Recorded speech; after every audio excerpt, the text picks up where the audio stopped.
All right. Hopefully this is working now. Oh man, doing too much, y'all.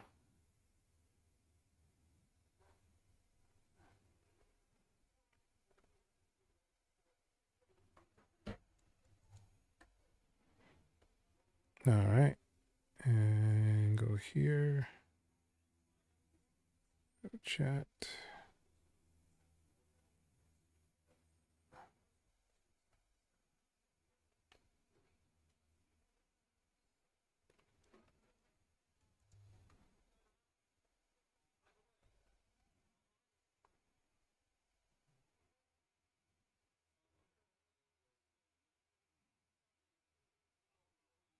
All right, so hopefully this one is working a little bit better.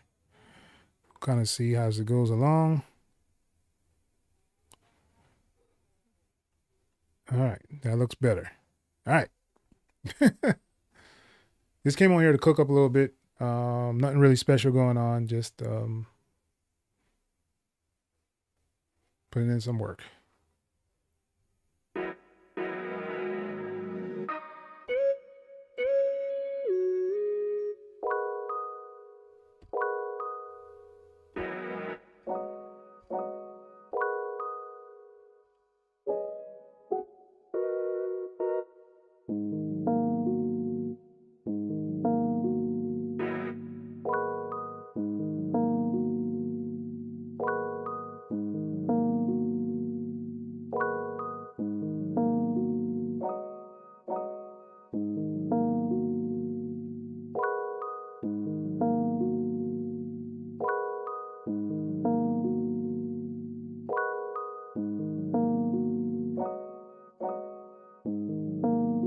All right, let's run with that.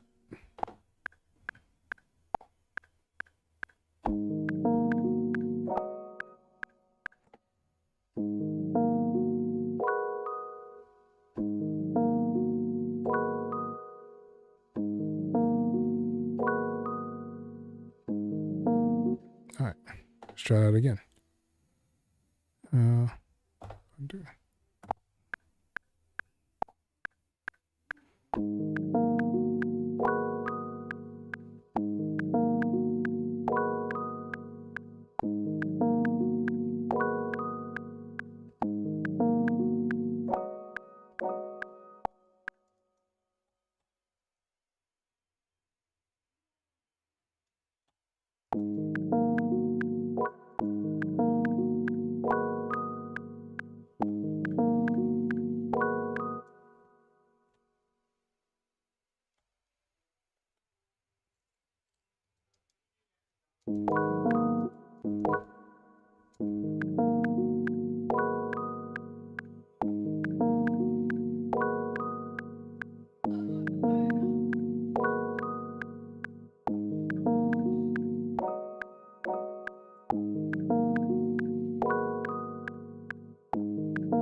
It's like it's speeding up or something. So what that means is that we will just try another sample. Let's see if we can find something.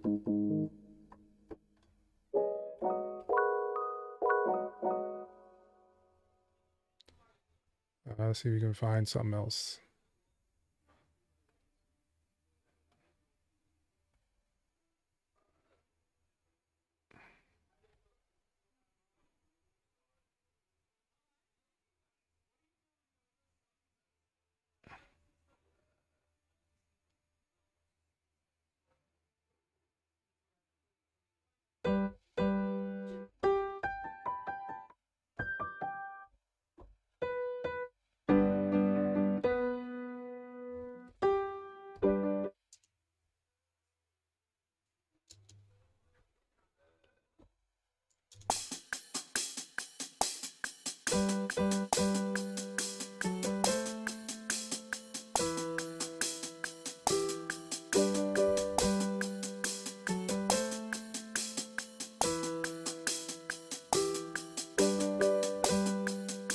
I kind of like that.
Mark was good.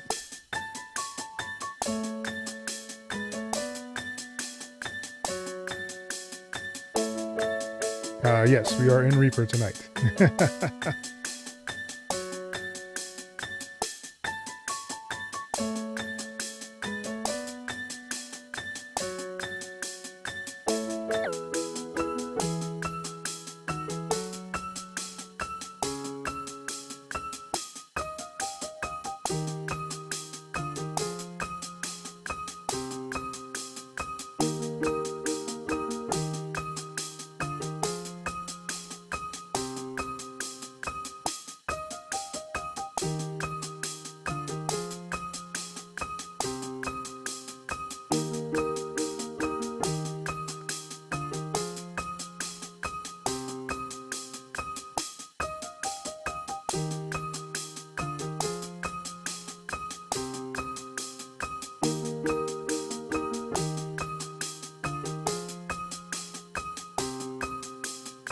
No cuts. What's good, man?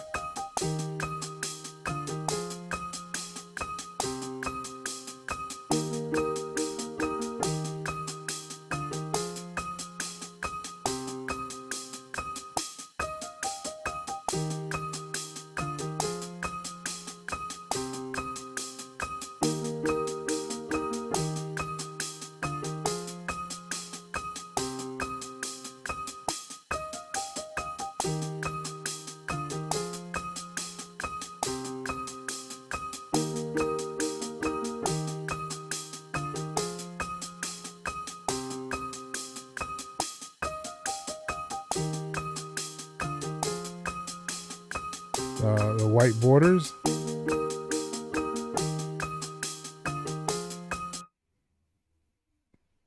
You talking about like the white borders for like up here, this white border? If you're on Windows, there's not a way to change it. I'm just gonna let you know now. I know on Mac, you can change it with the color, whatever, like a darker theme. But for some reason on Windows, it's internal inside of Windows that makes it white. They're working on it right now, supposedly. Put some quotes up here. Supposedly working on it for the white borders, but currently, yeah, there's not a way around it. Unless you're talking about like this thing here, when you have like this side white board here. Yeah, usually you can just kind of just hit on the effects and just get the regular effect. And you don't have to worry about that other box. But I think you're talking about the white border, and yeah, there's not a way to really get rid of that, unfortunately. That's what's up. Vice in the building. What's good, man? I'm just messing around right now, and I always pull up the wrong thing. I didn't want to pull up labs, but since I'm here, let's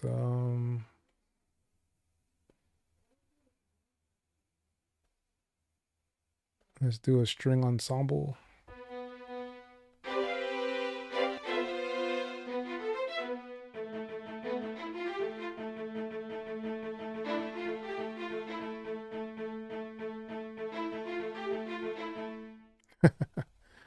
All right. Let's see what you can come up with. This is E minor, E sharp minor. I'm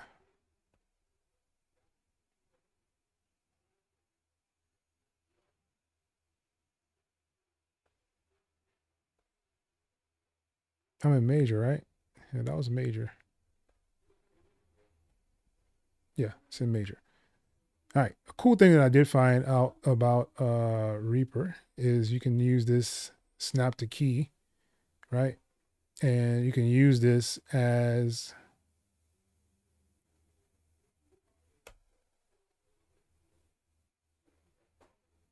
a way to only click in the notes that are in your scale.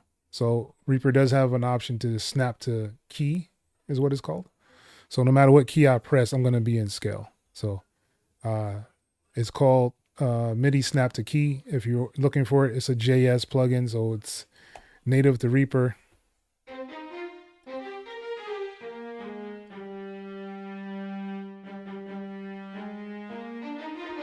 So right now I'm only hitting only white keys, as you can see.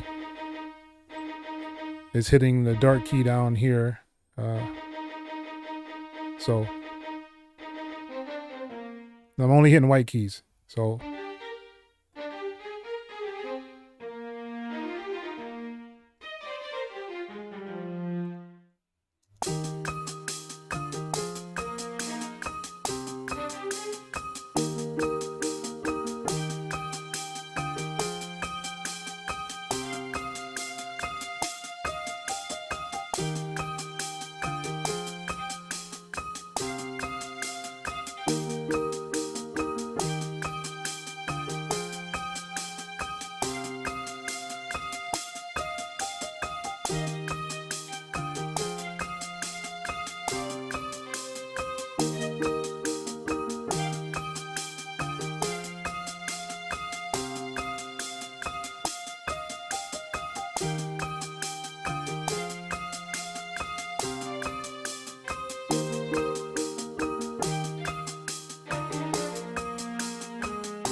let's drop them down.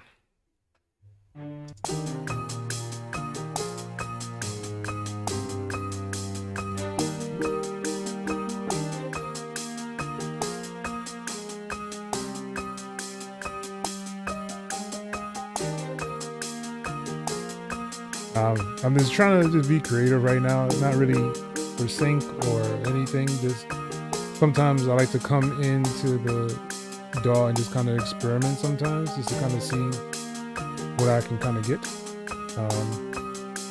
Doesn't always work, but at least you get kind of ideas out.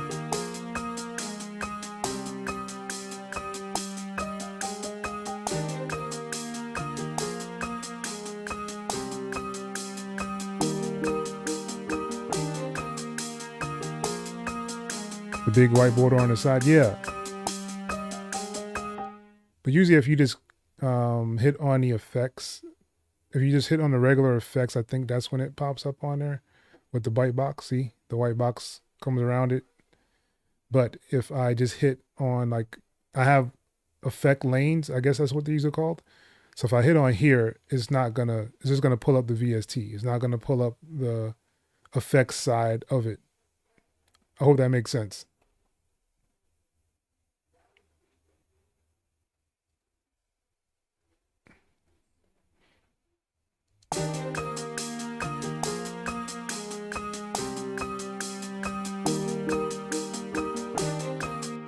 You said Reaper needs a chord track. I mean, you can add chords simple inside a Reaper if you wanted to. Like, there's this Machina thing. So let me see. I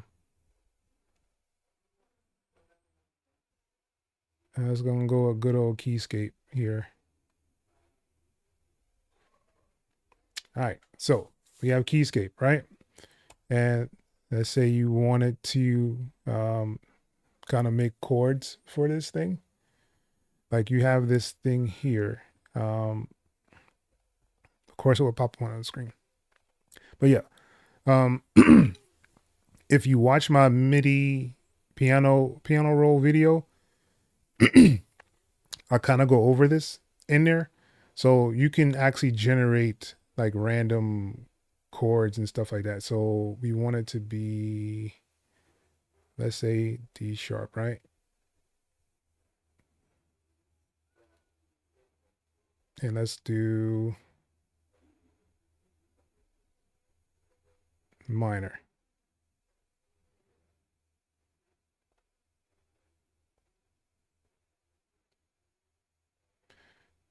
And the key, let's do D, 3 octaves, the scale, and usually you can kind of randomize to make chords. And where is it at? Randomizer.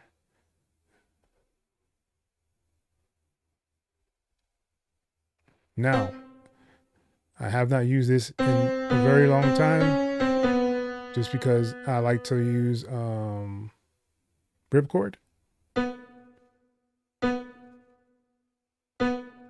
So if I'm not doing this right, blame me.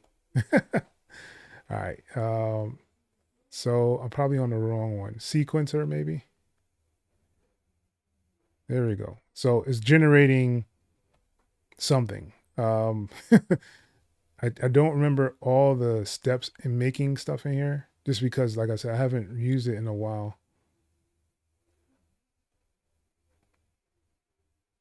But yeah, it's not as simple as a lot of the other DAWs you'll see out there that'll make a whole bunch of different random things. Why is there no sound? Because I am on the cymatics one and not on this one.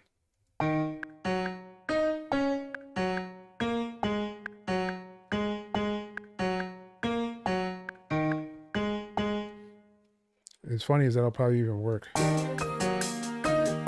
Nope, it doesn't work. It's too much going on. But yeah, I mean, it's something that they can work on. But there's some people that made some tools. I don't get it to do chords and stuff like that. If I wanted to make chords another way, right? And say I wanted to start here, I can right click in here and then do a chord, right? I can do a minor, major, seventh, ninth, like whatever I want to make, and it'll make it in here. So those options are in here, but it's just one of those things where you gotta make sure it's what you want.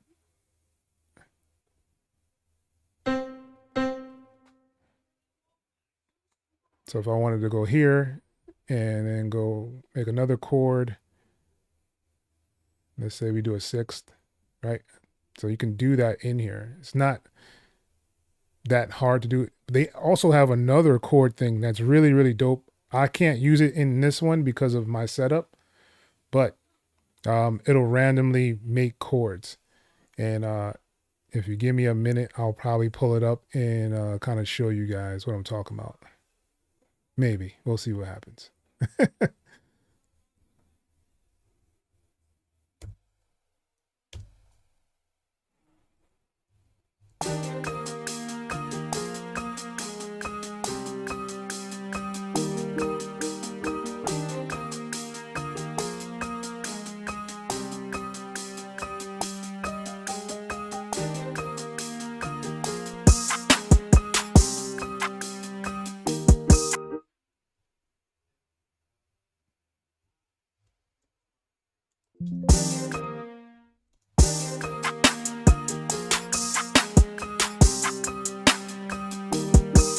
No problem.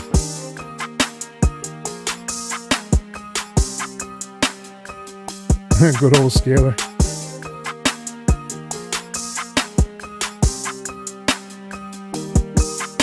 Vice, that is not a default. You have to set it up. If you watch my piano roll video, I actually go over how to set it up and put those in there. So if that's something that you want to have inside there, I mean, it's not necessary, you know, if you know your chords kind of thing, or if you want to lock it to key, like it's right now snap to key. So if I wanted to just add a note, why is there nothing? Oh, because there's nothing highlighted. Oh man, you guys are making this difficult for me. Hold on. I'm doing all this work and I have a button for that. All right. Yeah. So I did create this button that'll make a Keyzone classic right off the bat and just kind of, yeah. Anyway. So if you have it locked, I mean, you know this is like your first chord. So if you hold down Control and you can drag up, this is your, like, you know, note you're supposed to skip. And this is the note you put it on, right? So like we kind of know those things. So you would skip this note, put it here.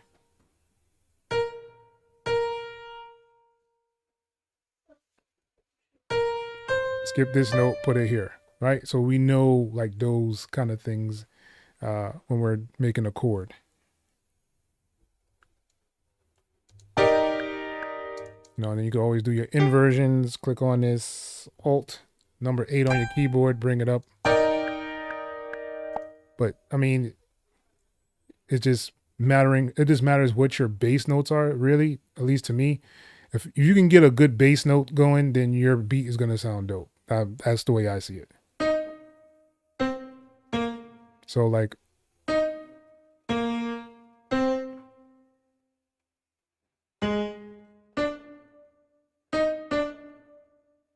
they're like bam, bam, bam, bam. Yeah, so I guess those 3 in a row. See, that would be dope. So like if I delete these, right? What was that?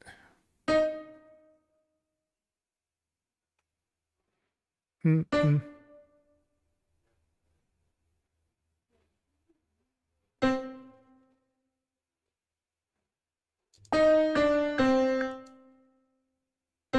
you just get your timing right, and you can make like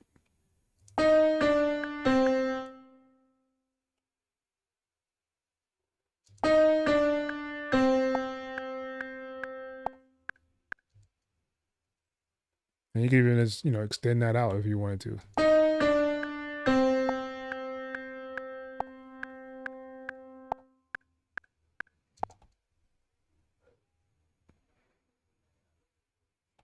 So like it just matters how you want to, do it. And then you can, add your notes on top, skip every other one. And if you want to make a chord,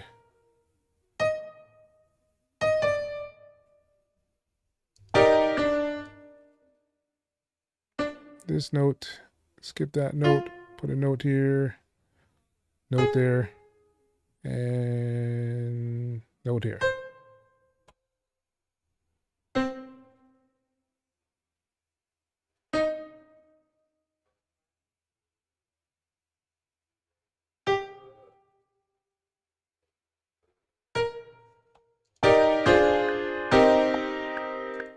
And with the inversion, it'll make it sound a lot like fuller. Come on, work with me here.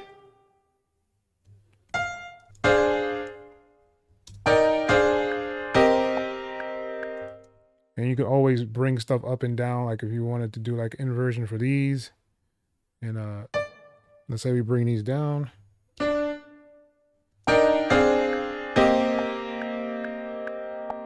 now I'll give you a different tone for your track if you want to do that. So yeah, I mean, there's many ways to kind of get what you want.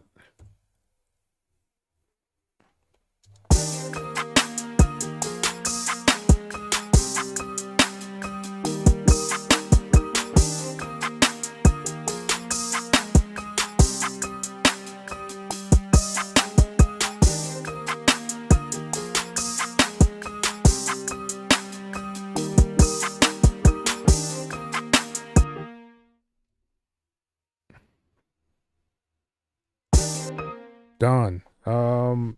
Cakewalk sampler. There should be one in Sonar. Is it any good? That's the better question. Now that is the better question. They do have one inside of Sonar currently. I don't think it's that good from what I've seen from Mike's videos from Creative Sauce. He actually has a video showing the sampler that they put inside of the new Sonar Cakewalk thing. But yeah, I think it still needs a lot of work. There's a lot of like features of a sampler that are missing in there. So I kind of am set back from it. So I mean, that's probably one of the reasons I haven't really jumped on the whole like Sonar with through the BandLab kind of thing, just because it still seems incomplete to me, and that's just my personal opinion. You can't just throw like a plugin in there and be like, all right, this is new, and you guys should purchase it for a year with this subscription. It just doesn't appeal, especially when everything in Cakewalk kind of works the same exact way as this new one. And if you came from the first Sonar, like the Sonar X3 or Platinum that came out last, then you're not really missing anything, because the same plugins that were in like Platinum are the ones that they're just newly re-releasing into the new Sonar. I mean, there's a lot of little things that they've added in there. Like you can kind of drag effects and it'll make like a bus for it. But I mean, there's nothing to really write home about, just to be honest, man. Like they still like don't have like extra sounds for some reason, even though like the BandLab app has its own sounds. And from what I've heard, Cakewalk, the next has like its own built-in sounds, like piano, strings, brass, all that stuff is in there. But for the Sonar one, it's not in there. And I don't think you get TTS1. That no longer comes with Cakewalk. So even if you come and get like the older Cakewalk by BandLab, it no longer comes with the TTS1 VST or whatever that thing is, a DXI plugin. So I don't know what they're doing, just to be honest with you. Like, I don't know why they didn't go with the perpetual license. They went and decided to do subscription, which they should know how their fan base is and how their users are. And most users for Cakewalk are not people that want to buy a subscription. I'm just going to be honest. Like, no one wants that subscription base for this whole Sonar thing. So They've made, I think they've made a lot of missteps when rebranding. I think they should have personally. I'm just thinking personally for me. I think they should have came up with a whole different name. I don't think they should have went back to Sonar. They should have chose a whole different name. I have no idea what Next is or what it does. Like, what is the purpose of Next? Unless it's just to appeal to the Mac users, which most Mac users are not gonna fall or feel like a half done kind of DAW. Like, you already have GarageBand. Like, why would you need Cakewalk Next? That's still incomplete. It doesn't have like a mixer in there. It's kind of basically like BandLab on your computer, from what I've seen. So I don't see the appeal of it. That's just my like honest opinion about it, but it's all good.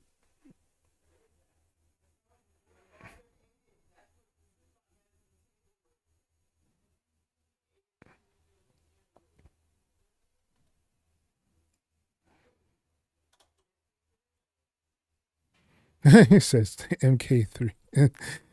Did you get the new software? The new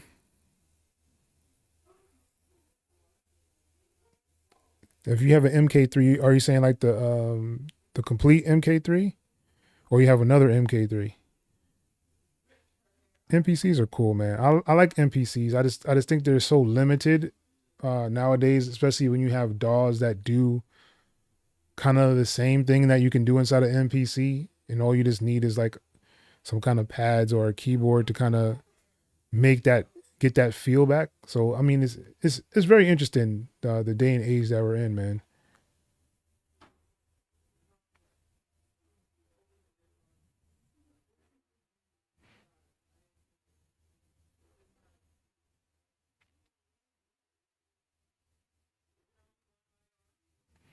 No, Vice, man. The times are changing, man. I can tell you guys that right now. There's a lot more people understanding what Reaper does and how dynamic this DAW actually is. So like you'll see a lot more people actually saying Reaper is really really good. I think I saw what video you're talking about too. But there's a lot of what's the best videos, and usually the people who have certain DAWs will say that they don't understand Reaper, and they'll usually put Reaper pretty low on the list.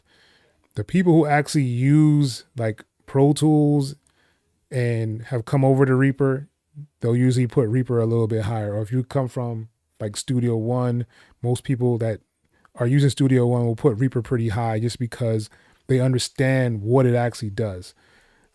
If you like a person that just uses Ableton, there's no shots fired there. But if you're a person that just uses Ableton, you're not going to really see the benefits of actually having Reaper, right? Because you're not using the DAW for the purposes of that. Like the majority of people that look at Reaper will say Reaper is ugly, which I am one of those people. I started out Reaper is an ugly DAW. I'm not even gonna lie to you guys. Like I came in here, I was like, what is this green stuff, yo? And it just looked horrendous to me. But then you realize that you can use themes and have it look like any other DAW. You're like, oh, okay, I see the appeal of this now. Like you can get your Logic theme if you came from Logic. If you came from Cakewalk, you can use the X.E.L theme. I don't think that's what it's called. And I even have like a whole like video showing you how to move from Cakewalk to Reaper just for that reason. And even use the Cakewalk theme inside of Reaper to make it look and feel like Cakewalk. So once you understand what Reaper can actually do, it's kind of hard to go to other DAWs and be like, yeah, this DAW is that much better than Reaper. So there's a couple of things in here, I would kind of want them to have, but I don't know if they'll ever do it. Like I would want a real dedicated kind of drum sampler, but I mean, you can use other ones that people have made. Like the MPL one is really dope to me. And he hit me up on my video and is like, hey man, I'm about to come out with a new one soon. So I'm waiting to see what he's going to do to improve that drum machine that he made. Then you have other people making scripts. Like Feed the Cat is one of my favorites because he just comes with some really interesting and dope things to me. Like the whole thing for like your keys, like this little box that pops up. I don't know if you guys can even see it. It's probably too small, but it's telling me where and like what key this is right here in this little section.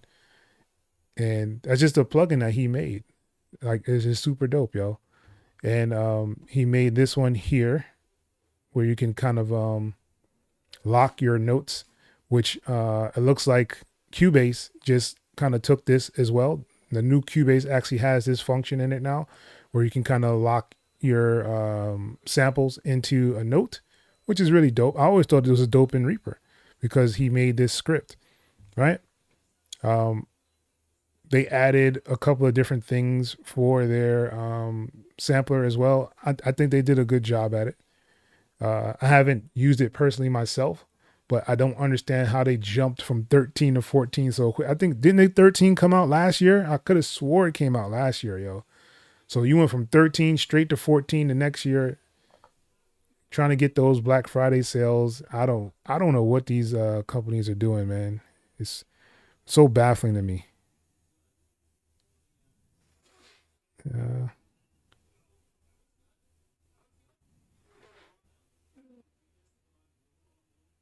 Somebody got kicked.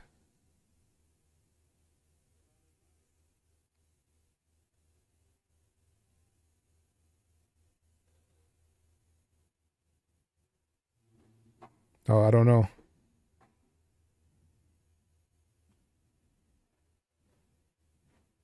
Next is for Apple. Yeah, I guess. Like, I don't know if it's for Apple though, because you can use it on a PC, but you can't use it on, Linux. So it's like, what is? I don't know the purpose of it. Like, what is the purpose of the whole next agenda?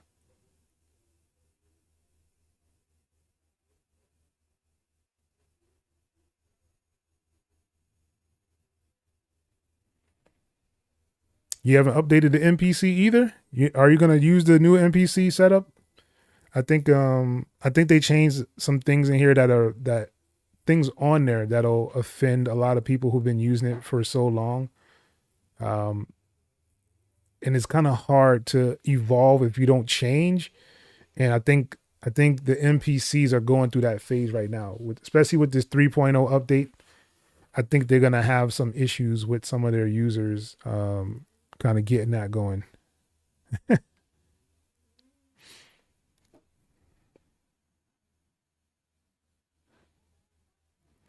Okay, Machine MK3, yeah.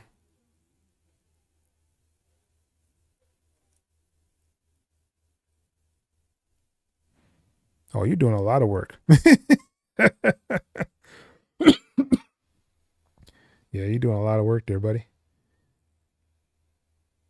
So why don't you just use the machine inside of Cakewalk? I mean, you can still do that same stuff with the Autoria, and you shouldn't have to sample them into Cakewalk. Like you should just be able. You can pull up the machine software inside of Cakewalk. That should be a lot easier for you. Then you can even like track out your stuff a lot easier. You can make a track for each sound that you're using inside of a machine, and then print it that way. It'll make it a lot easier.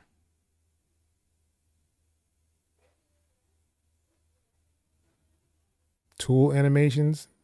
Reaper has a whole bunch of stuff, man. It's ridiculous what how much stuff is in this damn doll. And they keep updating it, man. They updates are off the chain, man. There's probably gonna get an update either like probably next week. They'll probably get another update.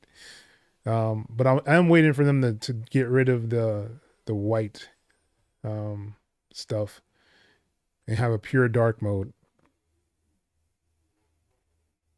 Because like if I pull up my preferences, like this should all be black with white letters. You know what I'm saying? I don't I don't like the fact that it's the old Windows looking thing, and that's why a lot of people are saying Reaper looks dated.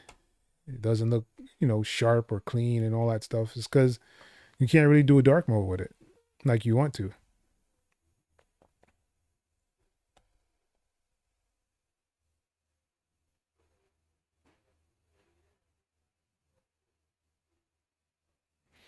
Yeah.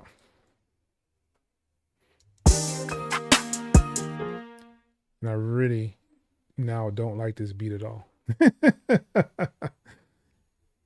um,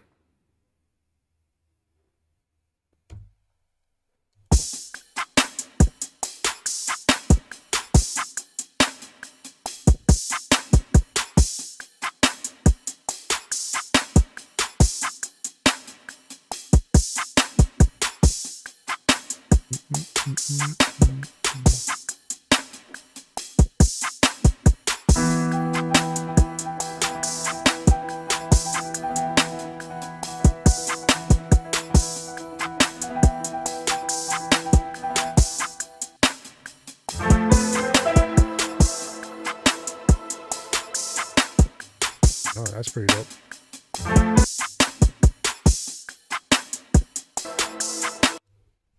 That is pretty dope here. Let's see if we can make it work.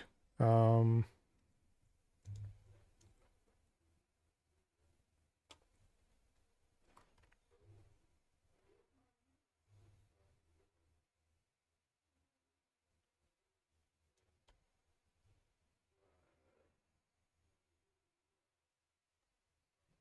just gonna put a little fade in the front of it as well. And let's see.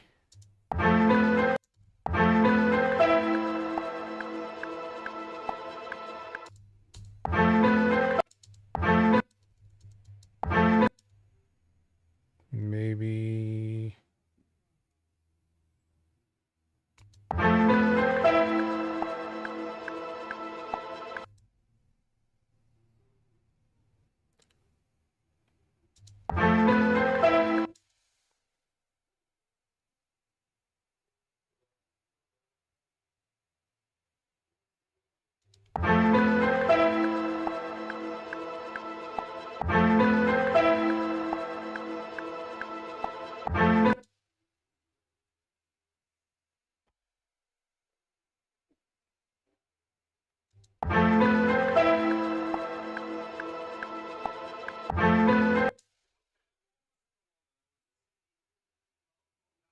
Maybe there.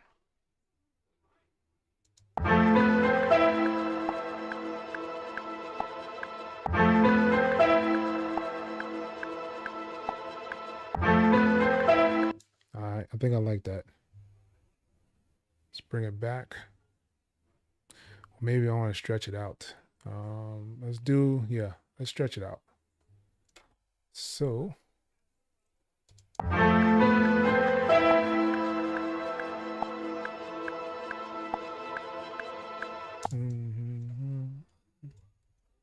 All right.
Ah.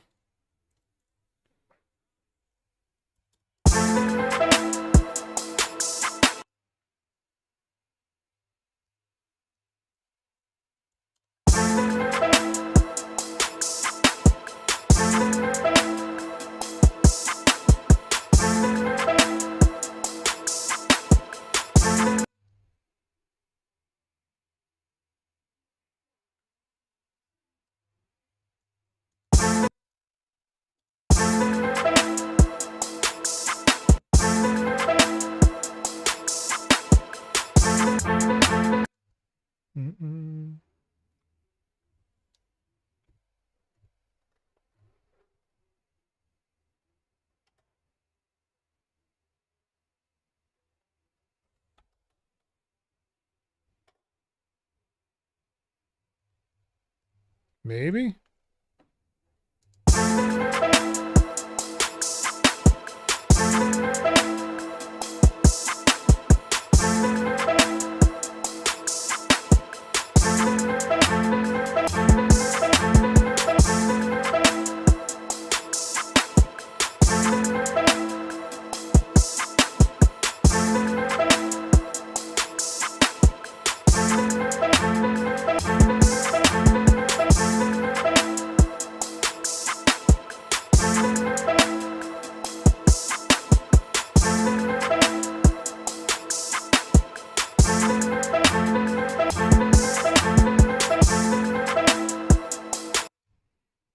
You said you heard this loop?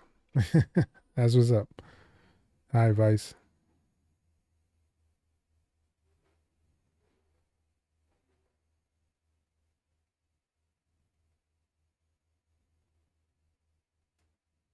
Okay, I got you. I got you. I got you, Don. That makes more sense. I was like, why don't you just use it inside of, okay. If you're using it for like outboard and getting that feel, that MPC feel, I understand.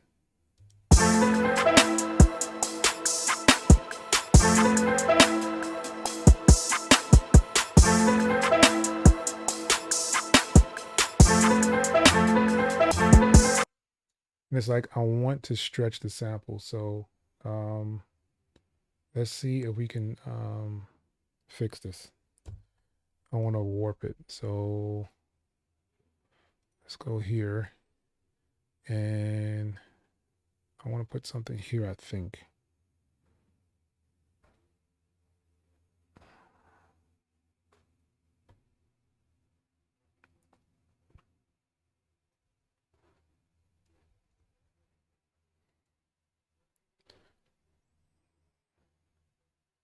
So let's see how that sounds.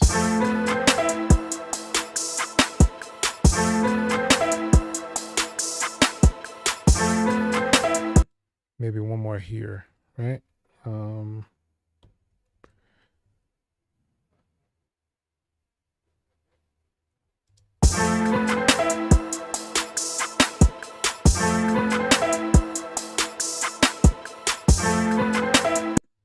I don't know.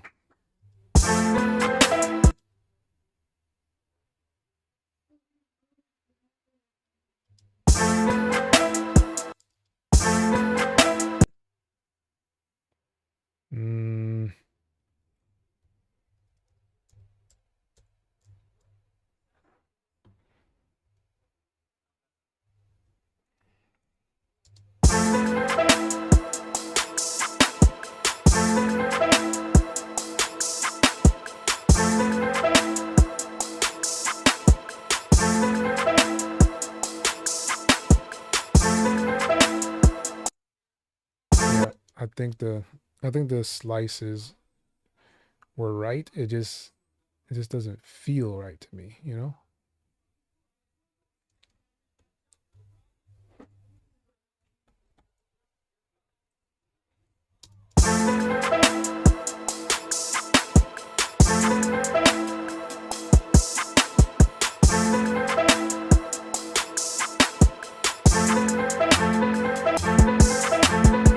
It's like it's not what I want.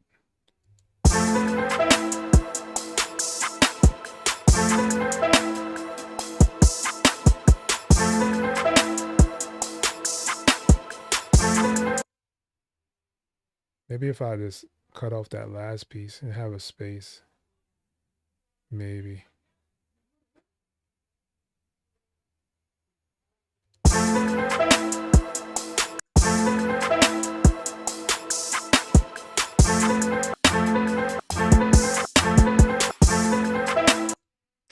I don't know.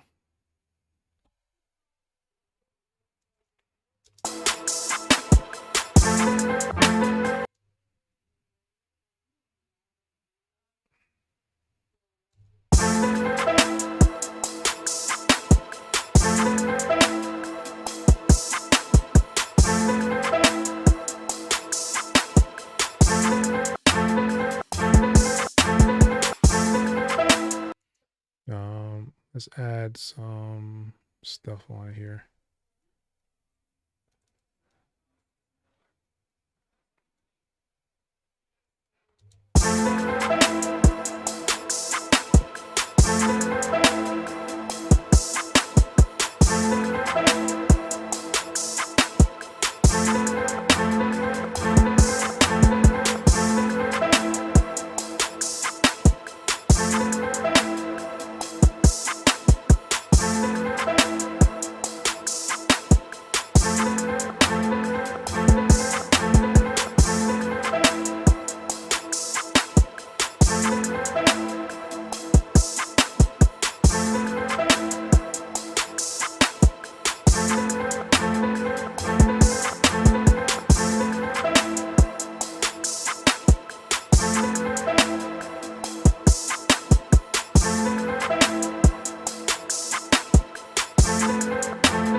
Maybe pitch it down.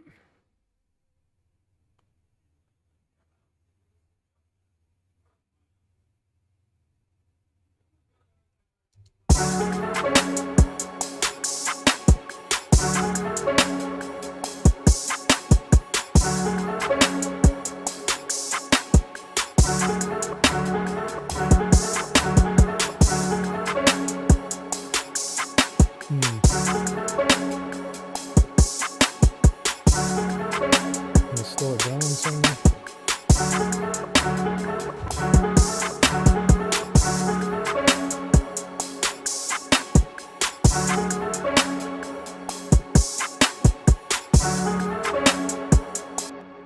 Nah, maybe 135.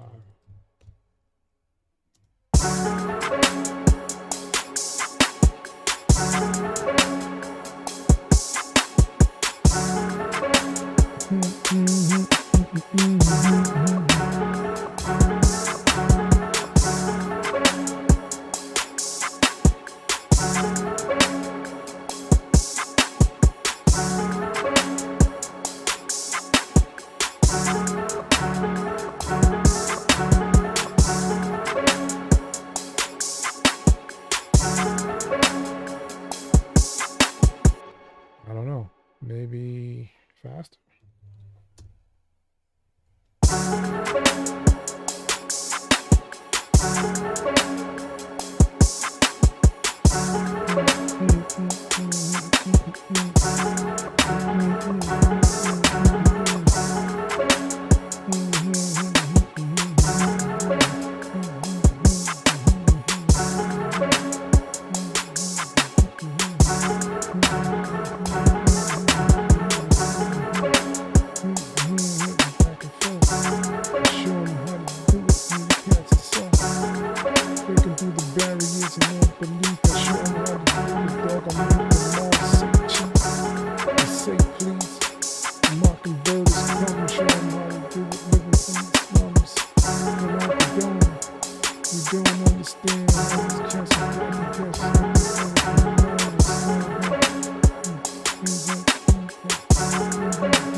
Oh, okay.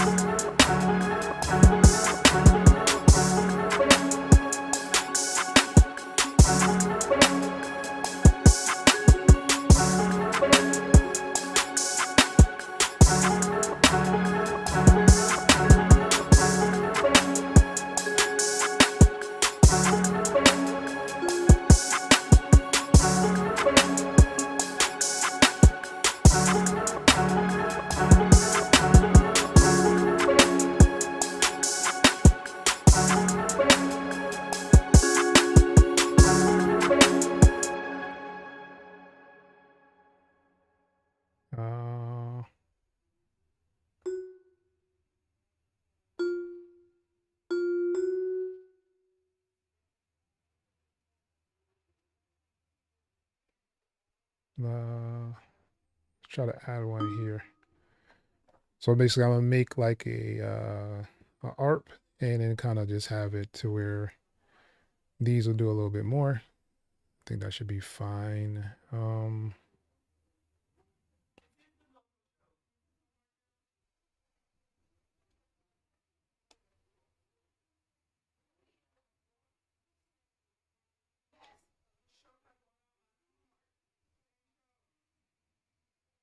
I have no idea why he made this so difficult to turn.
probably need to find another sound for that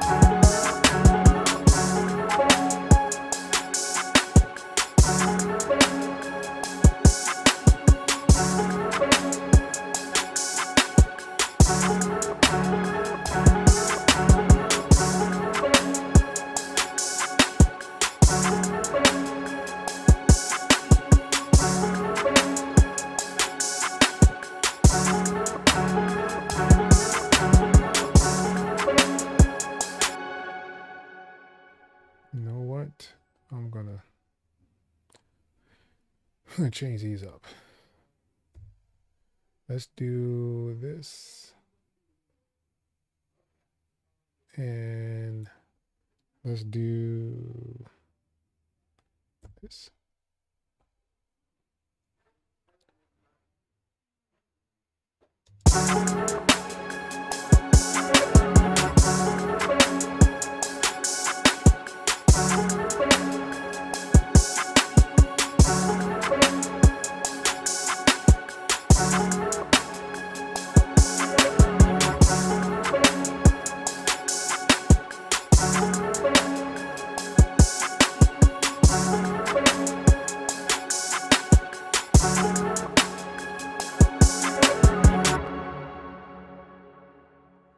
Maybe if I reverse this one as well.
sounds better.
Everybody get a piece of the American pie. Maybe that's a lie. I don't know why. Cats always try. The boy right here. Show no fear. Show no fear. Everybody talk about me. Show no fear. We show no fear. Everybody don't want me lie. Drop a tear. We show no fear.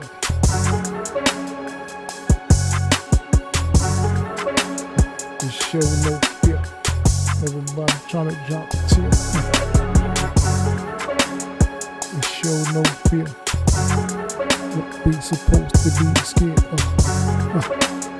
We show no fear.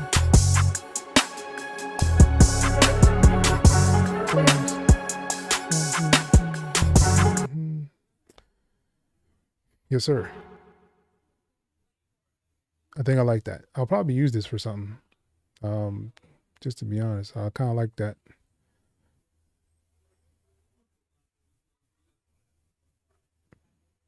So, what's good, people?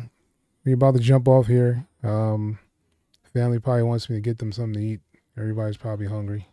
We'll see what happens. I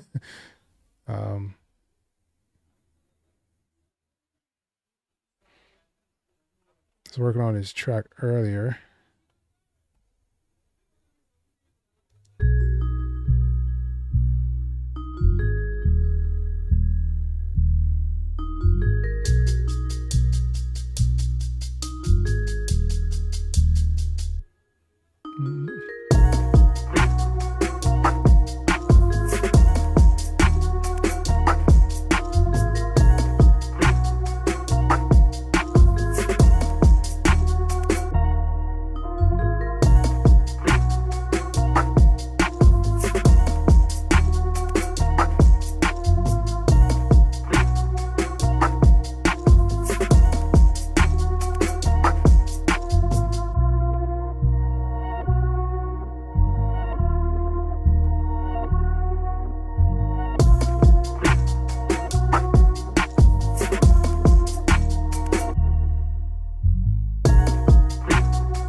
So, let me know if you guys have like any questions while you're here. Um, doesn't matter. Question. Now will be the time to ask. um, yeah, man. So this is Reaper. If you haven't tried Reaper, I definitely say just give it a try. It's nothing. It's not gonna hurt anything. Um, if you're still rocking with Cakewalk, that's cool as well. Cakewalks are still a good doll. I have no issues or qualms with Cakewalk. I'll probably be doing some more videos on this channel with Cakewalk. So definitely stay tuned for those. Um, but yeah, man, let me know if you guys have questions while we're here.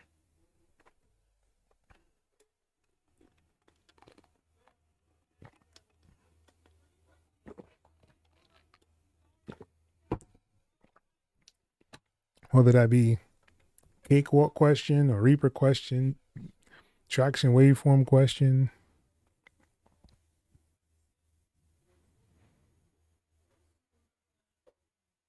I got your sound works. I guess there's no questions, you know, no one seems to want to say anything. So, I like to try to just get out ideas at times, but, you know, I like to answer questions, seeing that all of us are here, you know, in the same kind of.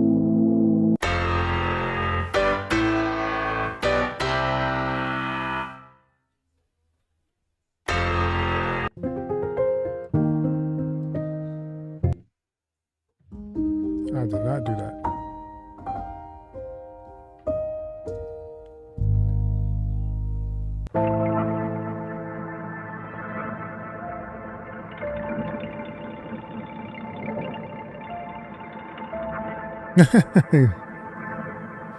Do I like traction? I'm going to give it a yes and a no. And the reason I would say yes and no is because it has a lot of really dope features that I would use. I just don't necessarily like all of the workflow. It has a interesting workflow that doesn't work for me. I could say. I see where they're trying to go with it, but there's times where it's like, why did they do this? Like, why was this the choice to make? Like let's say you have a MIDI, right? So your MIDI would start out like this, and like you would have to. So let's say we put some notes in here, right?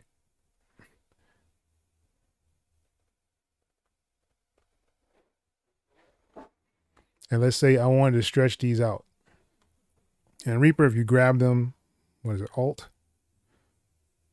You hold down Alt, right? You can kind of drag the MIDI out, right? In waveform, you have to do it from up here in this, like in this up here. I mean, it'll do like the same thing.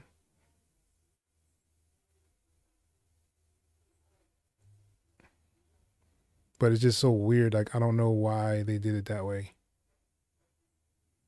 It just baffles me. I don't understand the whole point of doing it that way.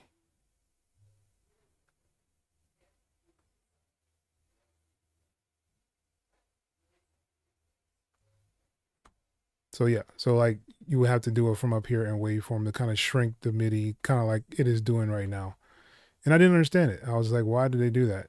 Just didn't make any sense to me. But you know, to each his own. Everybody has their way or form or method of kind of doing stuff, and I just didn't like that part about it. The same for like if I wanted to add an effect on here, like you can do that in here. Like it's not like a hard thing to do. Like if you even have the option to kind of put stuff on your tracks, it's kind of weird, man. I don't know why they did it the way they did it. Like for instance, like if you have this and you want to do this, you know, a curve here, you can't really do that in traction. It's not all in one. Like I can't pull down from the top and do the volume. Like it doesn't work that same way. You have to have a separate thing for each one, which I didn't understand.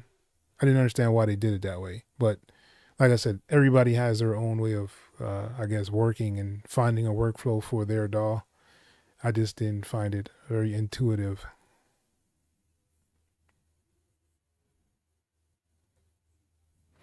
So you got Studio One, but you barely use it. I can understand.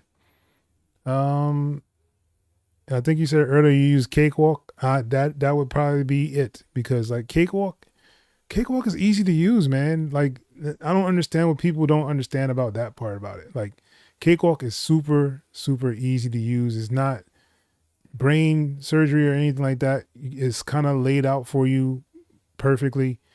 Um, I just think that is missing elements for a producer. If you're like an urban producer, like you need a sampler. Like there's no kind of way around it. You need a sampler inside the DAW, and they just don't provide one. So it's like, what do you do? Um, that's been my issue or qualm with them this whole time. Many requests to get samplers inside a Cakewalk, but it just hasn't happened. So I stopped. I just stopped pursuing it, and then they came out with the whole subscription thing, and I'm like, I'm not doing a subscription. It's not what I want to do. That's kind of what's holding me back from Studio One as well. I want to try it just to kind of see if it can, cater toward the workflow that I actually use. I did use one of them. I don't remember which one it was. I think it was like 5, and I might have it somewhere on the computer, but they do weird things with other DAWs, and I don't know 100% sure why they do some of the things that they do. And like I have Bitwig as well, but I just haven't really gotten into it. Especially seeing that I can't update it to the newest one. I'll just like, why even use this thing? Um, but yeah,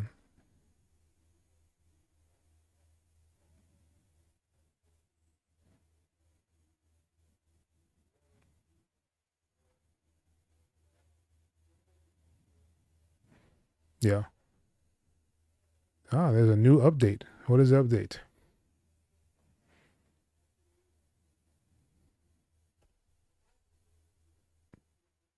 Seeing that you talked about it, now I want to bring it up because uh, I haven't used it in a minute. I do like a lot of the things that they have in here, man. Like they have a lot of cool stuff. Like the option to kind of play your music from like right here is I always thought that was pretty dope. Um,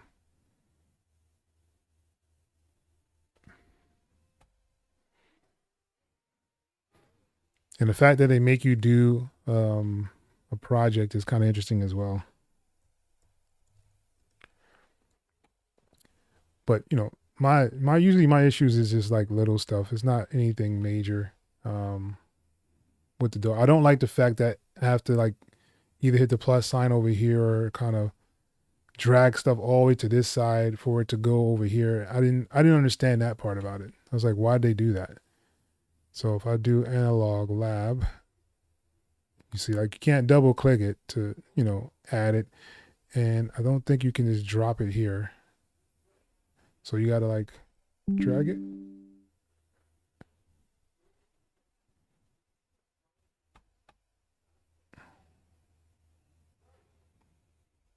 Yeah.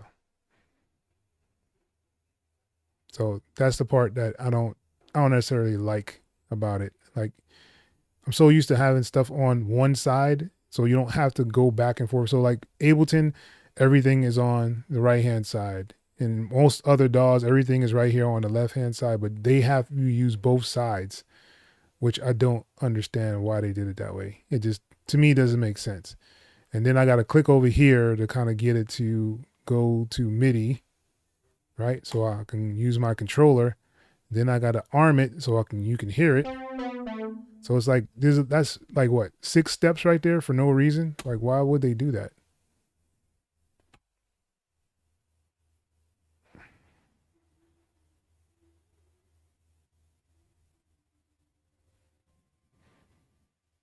Well, I don't know if it's because it was free. I don't think that was the issue. I think the issue is they fell behind everybody else. Um, you gotta think like they were very innovative. If you really think about how much Cakewalk has inside of it, like they had a clip launcher called the Matrix a long time now. They've had it for a very long time. You know, they've had a step sequencer.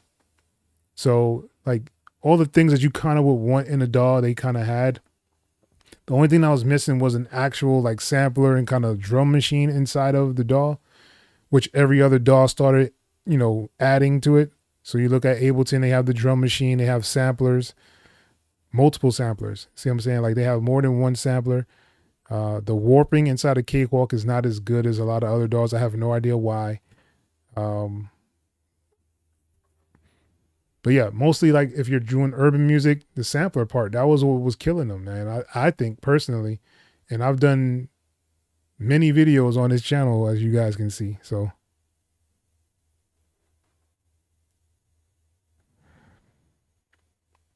yeah, I understand low cuts. Trust me. Like I don't necessarily like it myself. um, it just has a weird, quirky thing. I think the thing that gets me the most with traction is like the routing. Like to route things, you gotta like add a routing kind of stuff on here. What was it called? Is it called routing? What is it called? Um,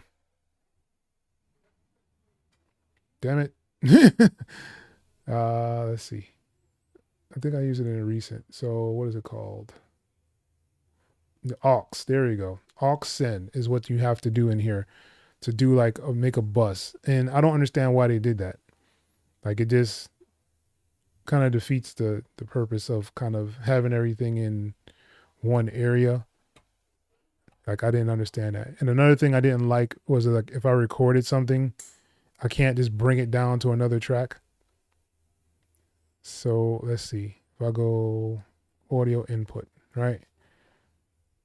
Check, check, check, check.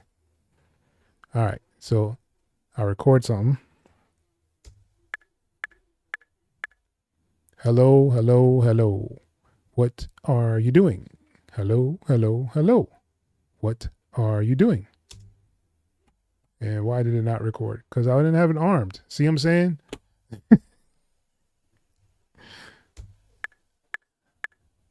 Hello, hello, hello. What are you doing? Hello, hello, hello. What are you doing? All right. So, all right. So I recorded something on there. And now, like, let's say I didn't have these other tracks, right? So in order to make another, like I usually would just drag it down to another line and then it'll make a track. It doesn't do that in Traction. And I have no idea why. Like I have to make an actual track and then I can drag it down to put it on there. And I don't understand why they did it that way. And like I was saying with the tracks, if I can get this, whew, boy, man, it made it so tedious. All right. So like there's no fade. This button is not a, well, I mean, I guess it is a fade. I can't pull down, can I? Nope. Like if I want to add stuff, where is it at to add stuff? Maybe right click. All right. So clip effects. So I can do a volume.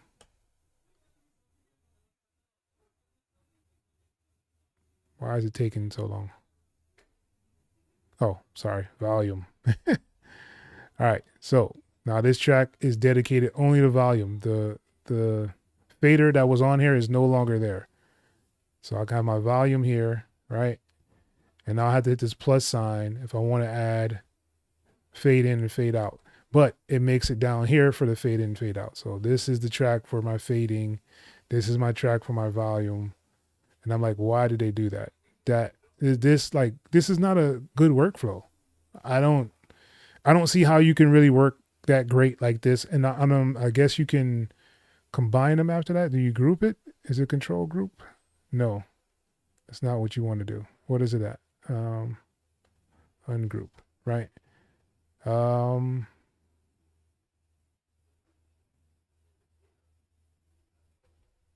I don't think you, is there a way to combine them?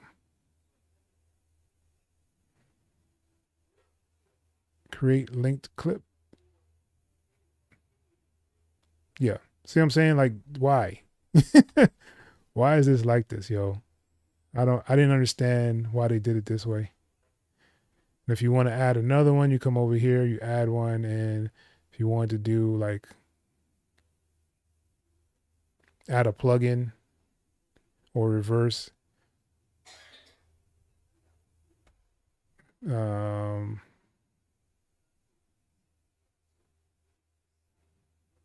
let's say a chorus.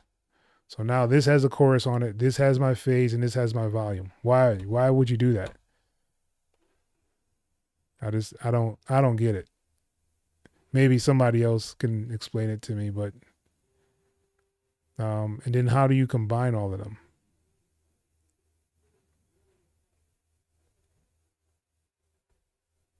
I guess that's how you do that. But no, it's still separate. I don't know. So weird, yo. I don't know why they did it that way. But yeah, that's traction in a nutshell.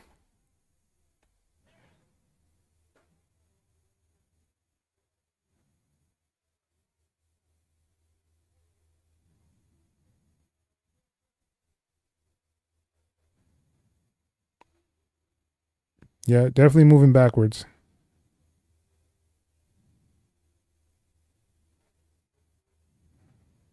Yeah, that's the part that I don't know why they did it that way, yo. It is it just really defeats the purpose when you do it that way. I don't know why they did it that way. And then this whole thing down here to launch stuff, and I don't know why they. I don't know. It was an innovative idea, I guess, and they decided to run with it. But I just don't know why they did a lot of things that they did in here. I do like the fact that you can have more than one like tab open, just like you can inside of Reaper. I do like that you have like your groups and things you can add over here and your files to find kind of easy, right? Your tracks, your search. And if you have any markers, you have your markers here. Um, what else? Um, yeah, and I don't think the sounds that come with it are that great either. So yeah, I don't know. It just wasn't intuitive enough for me.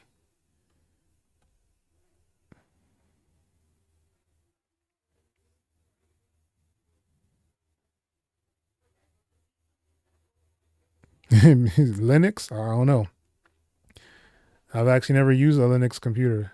So actually I have, but it wasn't for like music. It was only like coding and stuff like that.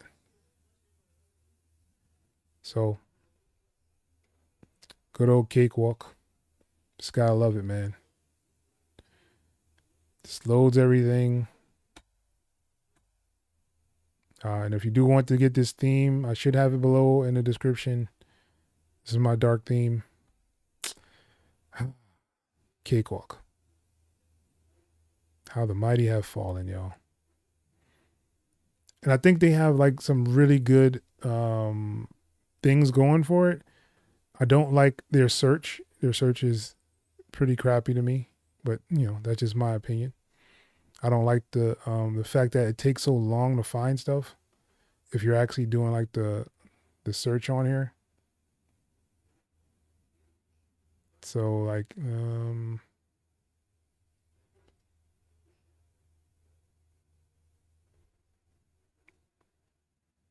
right. So I'm in my new kits, and then like if I do, let's say drum loops, right?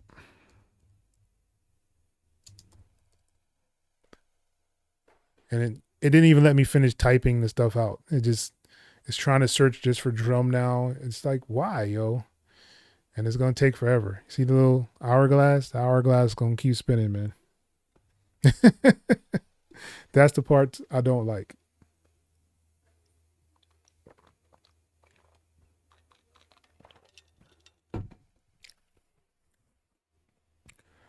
Still searching.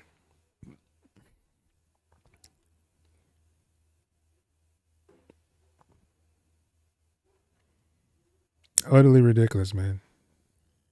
And when I talk to like the bakers and stuff about this, they're just like they just ignore it. And I don't understand why they're ignoring it. It shouldn't take this long to search.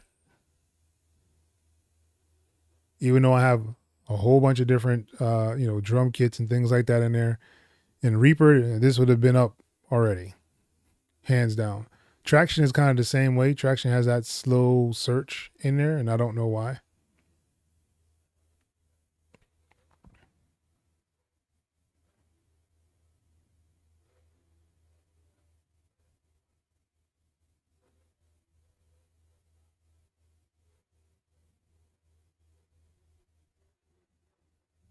And it's still searching. Hopefully it didn't crash. That is one thing that it does do very well is crash. And I don't know why that crashes all the time either. There be times where I'm just loading stuff up and then it just crashes. See, and now I got to put loop because it never got the loop part. And now it's gonna do another search for like another however many. Oh my goodness. Yeah.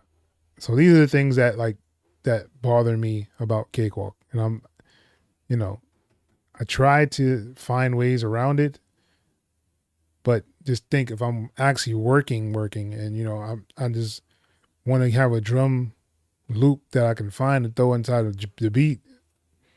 I'm sitting here waiting for it, and it wouldn't even pull up.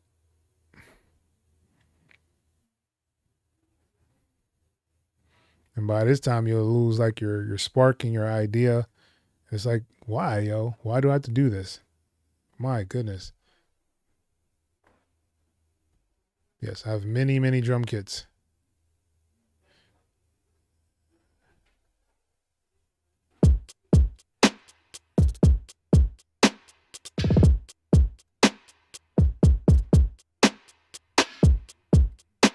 And then when you actually like finally drag it like kind of into Cakewalk, I don't know how long this is.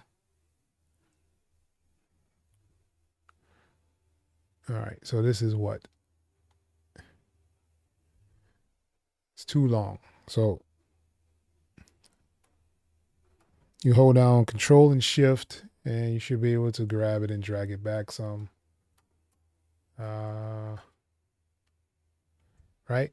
And now you have another issue in Cakewalk because you stretched it. When you start playing it, it'll start to glitch just because you have it set this way and you didn't bounce it to make Cakewalk know that this is what you want to keep. So I have to go to bounce the clips, right? And of course, that's more processing.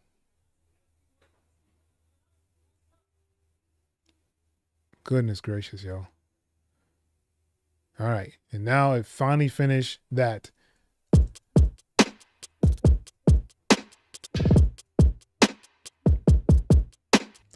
And now you have like all these other DAWs that have like a little waveform to show you how long the wave is. In Reaper, you can manipulate the wave. You can speed it up, half time it, make it go to the tempo of the track. Cakewalk has tried to do that, but you can do it to listen to it. But once you actually pull it into the DAW, it doesn't keep the same tempo. So it's like, what am I supposed to do with that? And then it would be cool, see, like if they had it to where you can double click on this and it'll bring up this down here, but you can actually edit the sample, like that would be cool. But this loop construction doesn't give you the option to really edit it like you want to slice things out or cut things up, make them into their own kind of like pieces and then put them into like a drum machine or something. It doesn't give you that, you know what I'm saying? And the fact that you can actually do pitching in here is really cool, but the pitching, you can't go over like 4. If you go over 4, then it's not gonna sound right at all. And I have no idea why, right? So where's it at? So it tells me the beats per minute, and I think it's here. Is it here? No, I don't want the loop. Is it clip?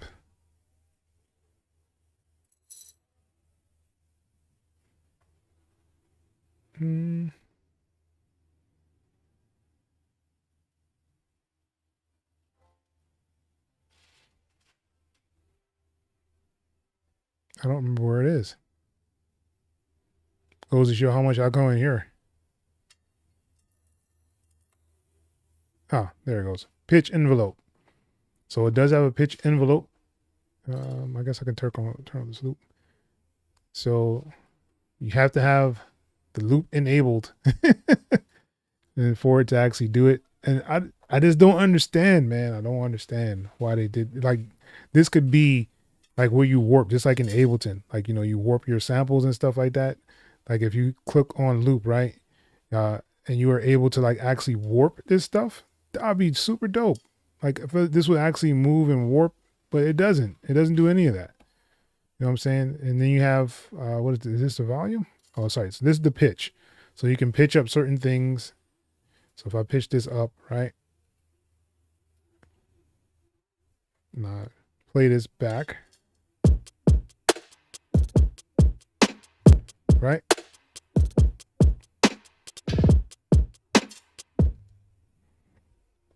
So I just don't get it, man. I don't know why they didn't make this into an actual like place you can edit and warp and do all that other stuff. That would have been cool. I did suggest it on the, you know, Cakewalk forum. Once again, I get nothing. So, you know, I can only do but so much. I'm not a programmer.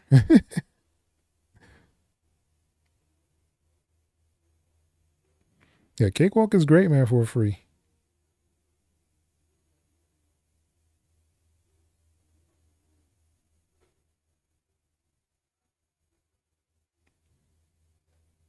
Zen Beats? Hmm. Um,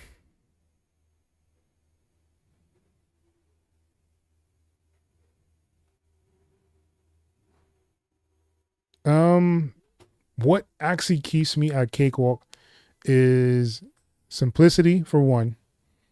The second thing is the arranger. Like, I think they have the best arranger. It's just super easy to use. You can even do like different arrangements here. Super easy. You have the option to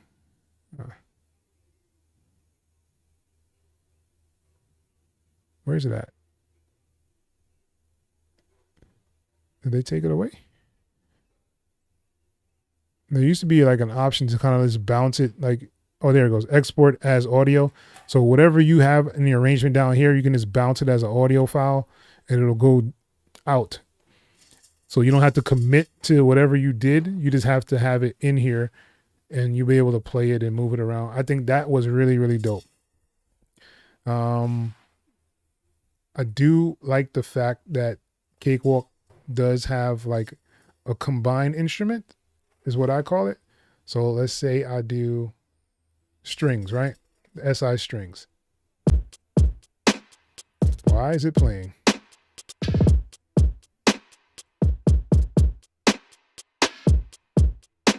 Why is it playing? Oh, like, why is it playing, yo? All right. So I have my SI strings here, right? And as you see, it's just one kind of one combined track. You can actually split this into audio and MIDI track. So if you right click on here, you can do split instrument track. Like, this is probably the only DAW that I've seen that kind of does this. Someone said, I think Studio One does it. I have no idea. Never used Studio One for any purposes of this. But this is the only one that I've known that can kind of split the instrument track and the MIDI track, right? So that's one thing that I think Cakewalk does. I haven't seen any others want to do. And then I can just make an instrument track if I have both of them highlighted, and it'll combine it back into one with the MIDI and the actual instrument track all combined in one. I thought that was super, super dope. I do like the fact that if you double click in here, it'll just bring up the piano roll. I do like the fact that you have MIDI down here that you can use. Why is it not moving? Right, and you can have the option to snap to scale. You have your input channels, how you want it to actually quantize. Right here, you have an arpeggiator built in, right, and you can change like the swing and all that stuff for your actual arpeggiator. I thought that was really dope. You get to choose what kind you kind of want. You can choose your channel, how you want it to actually play. You have a couple of options here. Those are things I really like about Cakewalk. Like you can do that all here, and you can also do it on this side. So they give you like multiple options to kind of do stuff. I do like the fact that they have CAL scripts, so you can do different CAL scripts, which people don't really use, but it's there in the background.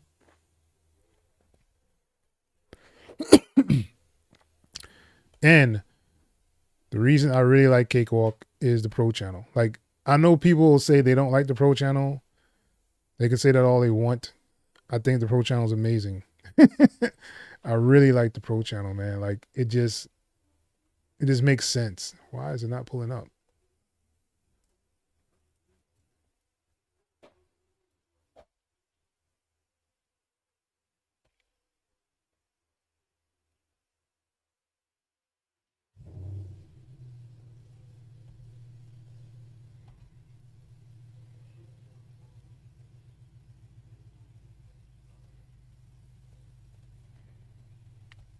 Cakewalk, good old Cakewalk, yo. But yeah, Pro channel, super, super dope. I don't see how you could not like the Pro channel. There are things that I would like for them to improve in the Pro channel, but all in all, I think it's really dope. And if you had like the older bundles, you had a couple of more things in here. I really wish they gave us more than one EQ.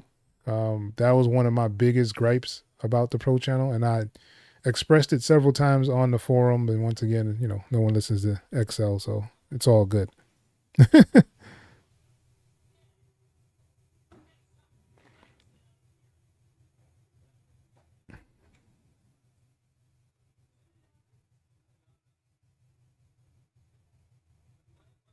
Oh, okay, yeah. The Rolling Zen beats, yeah, I have it too. I haven't really used the full one. I have the free one that they put out there. But yeah, but those are the things that really draw me to Cakewalk, and the fact that like I can mix in Cakewalk.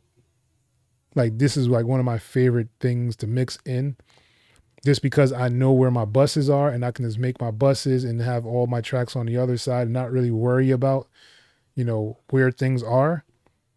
You have your sends, make them, do your sends super easy. If you wanted to put like a reverb on here, you have your reverb, you have a knob to tell you where it's at. If you want to be post before, the sounds come out, or you want to have it after. So like, yeah, and you can even pan your sends if you wanted to. So that is always dope, man. I thought they did a really good job with that kind of stuff on here. But what did I just do?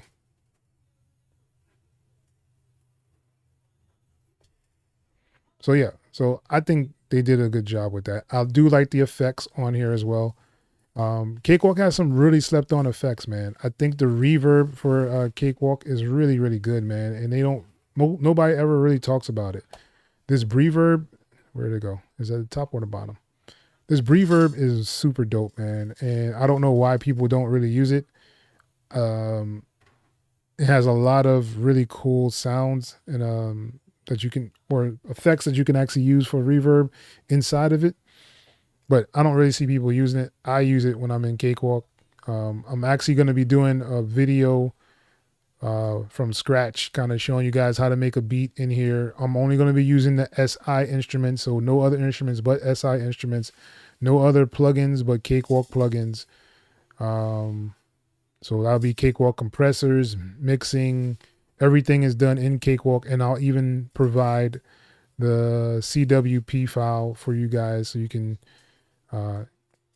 download it, use it, see everything that's going on inside of the track as well. But that's that should be coming pretty soon.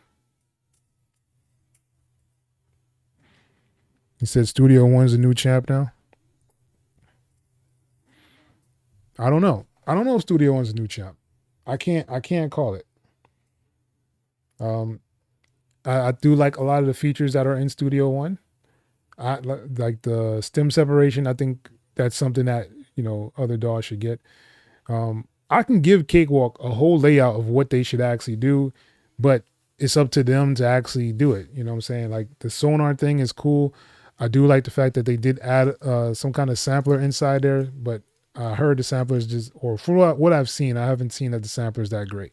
So it's like, what do you do to, you know, compete? The first thing they do need to do is incorporate BandLab inside of Cakewalk, like officially put it in the DAW. So you don't have to search for stuff. So all the instruments that BandLab has should be inside of Cakewalk. All the sounds that you can look up inside of the BandLab browser, you should be able to look it up inside of Cakewalk. So it should be an option like over here, instead of just going through plugins, there should be one that says BandLab, and you'll be able to see all the BandLab stuff in here and kind of drag and drop it into the DAW itself. They do need some kind of chord generation or to be able to make chords. I think that'll help them out a lot as well. I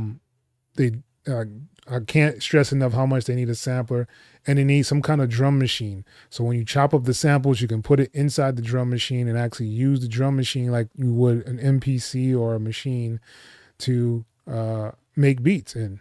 And this is all appealing to the urban market, and that's probably why they're not doing it, because like a lot of urban producers that's what they do or go for.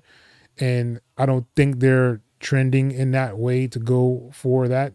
This is more like, hey, I have a studio, you know, I want to record my guitar, my drums, my band. That's the Cakewalk kind of lane. I don't see it like gravitating toward the urban market, samplers and all that other stuff. And that's why they have taken them so long to even get that far in it, right? I think it would be dope if they did what BandLab does. Like when you open up a vocal channel, it automatically comes with the auto tune set on it. And it, of course, once again, Cakewalk doesn't have auto tune. It doesn't have a tuner. It doesn't have a pitcher kind of a plugin or anything like that in there. So it's missing a lot of like little things that could make it better than it actually is. But like I said, it's not much. If they updated even like the Matrix, if they updated the Matrix, that would be dope.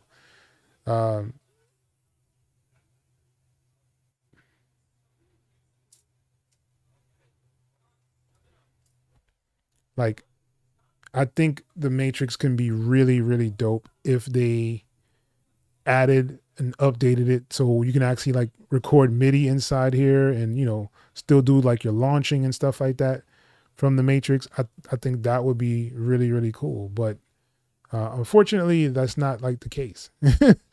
Like it's not what they are doing. So yeah. But things like that, they have the foundation. That's what I'm saying. Like everything is there. Like the foundation is there. It's just they need to implement it a little bit better.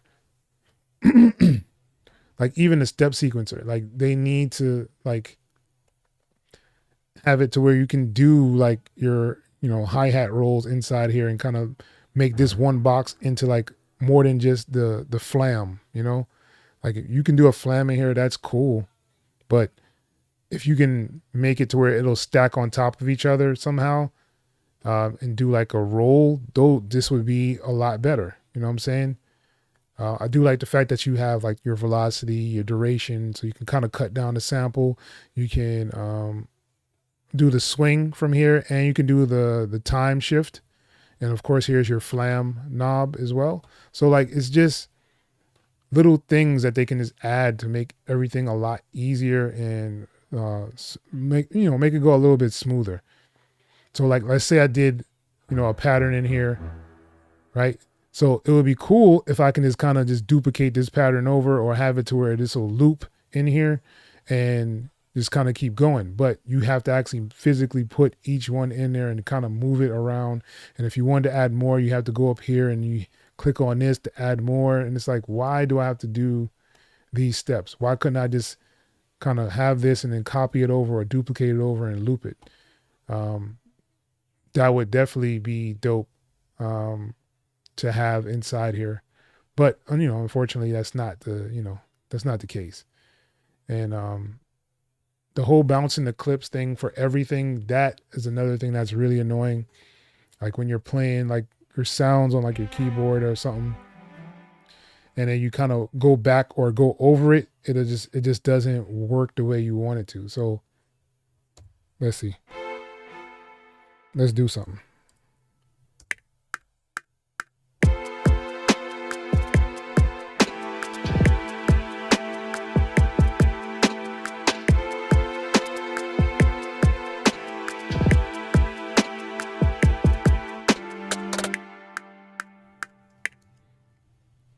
All right, so if I had it on the loop, it would have kept going.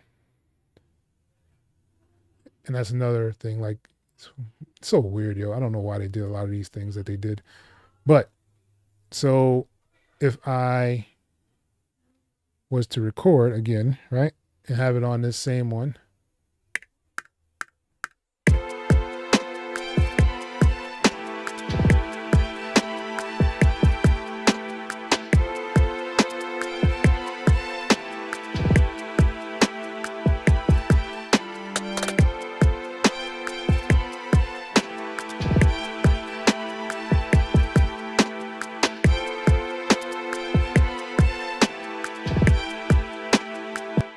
all right. So as you see up here, like none of those other notes are on here anymore, right? In the piano roll, they're there. But up here, they are not. So if I make a mistake and I grab this one, right, and drag it over, now everything is out of line and they're not together. And I don't know why they do it this way, but I guess there's a reason they do it this way. I have no idea why. So you have to highlight all of them, and you do your bounce to clips, and then all of it will be together. I don't understand why they did it that way. But like I said, everybody has their own little workflow and things that they make and create inside the DAW. I just feel like this just hinders the progress, because you always have to keep bouncing the clip in order for stuff to be together. I hope that makes sense. All right.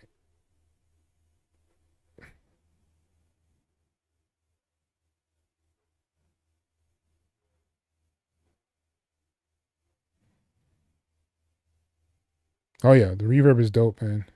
You said you watch your friend in Studio One. Yeah, I've seen a couple people do stuff in Studio One. I think it looks pretty cool, man. I don't see an issue with Studio One. I think Cakewalk for recording is really, really simple and easy, and it is probably my preferred DAW to actually record vocals in, even over Reaper. Like, I'd rather record inside of Cakewalk, but I don't want to switch in the middle of whatever I'm doing to go to Cakewalk and pull all the stuff from Reaper into Cakewalk, because then I just kind of defeats the purpose. So I'll just kind of do it all in one. The markers from BandLab. Oh, the makers from BandLab. Don't care about your complaints, because they're really. Yeah, I mean, I'm only a YouTuber. Like, they're not paying me. I'm not, putting any money in their pocket by making these videos. Even though it is helping them out, like for users to kind of understand their DAW, but they're not paying me or anything, so I don't really stress it. But it is very frustrating when you're telling people, hey, you should probably do this, and then you don't see any kind of action being done toward what you're asking them for. And there's many people like me on the forum that ask for different things, and it just seems like they turn a blind eye to a lot of the stuff. And there's not like FL Studios. I think they had like a list of the stuff that people asked for, and like what was high on the list is what they kind of did. Even if you get like a whole bunch of +1s on the forum, I don't see them helping you out with that kind of stuff. Get the impression that Cubase is definitely implementing features from other DAWs. The Borg in order to get popular. The new drum synth and stolen from FL, and the sequencer is Cakewalk. Like, yeah, I mean they did a lot of they did what the people are asking for, and that's what I do like about Cubase. Is like if people are asking for it and they're actually giving the people what they want, that's a DAW that I can kind of get behind. I refuse to pay that $400 for Cubase to get the Pro version. That is utterly ridiculous, and I have no idea why it is so much for that DAW. That is why I will not be paying for the Pro version of Cubase, even though it has a lot of features, a lot of really cool things inside there, and I've seen a lot of people make some really great music inside of Cubase. But just that fact that you want me to pay $400, and then when the upgrade comes, which as you guys can see, they just did 13 last year, and now they're on 14 a year later, and you got to pay to upgrade it. I don't know if it's like $100 or $200, but so I just paid you guys, like, let's say I just got 13, right? I started at 13. I paid you $400 or $500 for the Pro version. A year later, you want me to pay another $200 to you to upgrade to 14. And I'm like, why would I do that? And then you got to sit there and like, what did they add that would make me want to buy it? They have the stem separation now. They added the sequencer thing. They've added the option on their like browser, their audio browser thing. I thought that was cool. Now you can actually move stuff around inside the console. I didn't know you couldn't move your stuff around inside of Cubase. They were like, yeah, that's a new feature. And I'm like, so you couldn't move like this bus to over here. You couldn't do that inside of Cubase. That's crazy to me, yo. So, I mean, it's just, one of those things where everybody's trying to catch up with each other. Then they got the clip launcher now because everybody has a clip launcher. Everybody has stem separation now. Everybody's adding some kind of like step sequencer, drum machine kind of thing in there as well. And they also have that thing where you can load up your whole song inside of Studio One and Bitwig. I can't remember what it's called at this very moment, but I think that's pretty dope as well. And I hope a lot of other DAWs implement that so you can just not really worry about what DAW you're using, just kind of getting stuff to work. So if I send you my project, yeah, that's what it's called, DAW project.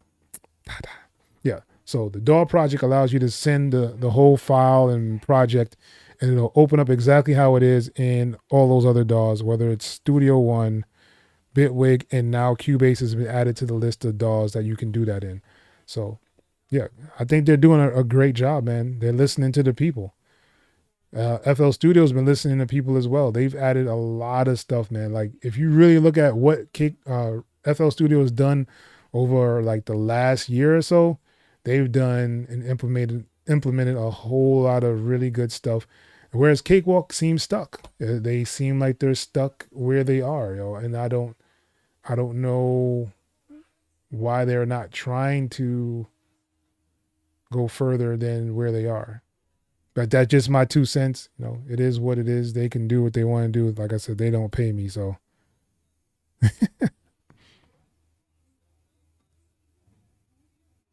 Modulators are same as in Bitwig. Oh yeah, they did do those modulation things where you can kind of put modulators on anything now. I mean, that's cool if you're a sound designer, but if you don't do sound design, like all that stuff is irrelevant, yo. I'm just gonna be honest with you guys. Like if you're not a sound designer, all that modulation and moving stuff around, that is irrelevant. I don't see many people using it like that. But like I said, it matters what field you're in. If you're a sound designer, then that's a great pickup. That Cubase just did. Or if you have Bitwig, that's awesome for them. But I don't use it personally myself. I'm just not that dude.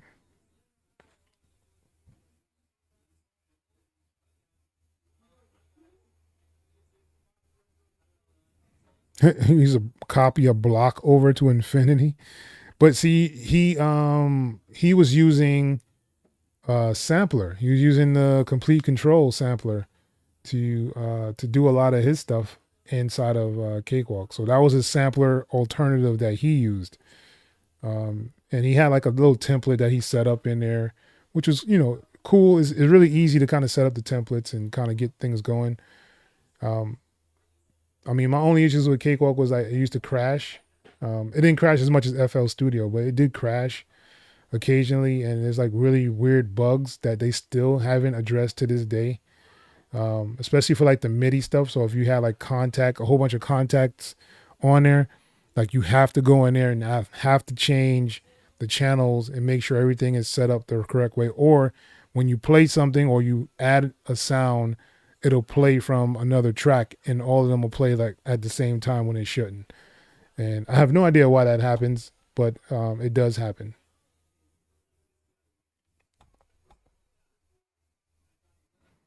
Yeah, I'm still here, Vice. I'm just yapping away right now.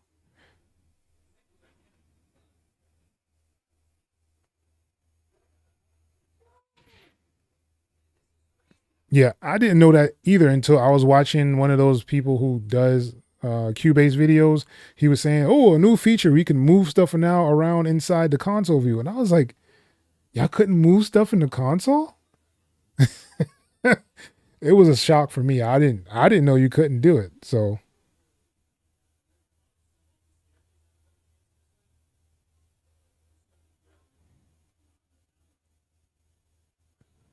yeah, I think they were definitely too expensive. I don't think it's an ugly DAW. I think they have too much going on inside of it. All right, so you got to think they have a LE, a AI, a artist. Uh, what is the other one called? There's another one, and then they have pro. So they have 5 different ones. Why? Why do you need 5 different tier levels? And the first tier level is trash, of course. So you shouldn't even mess with that. Then you're looking at what, like $250, $300. Then the next one is $400. Then the next one is like $500. So it's like, what are y'all doing here,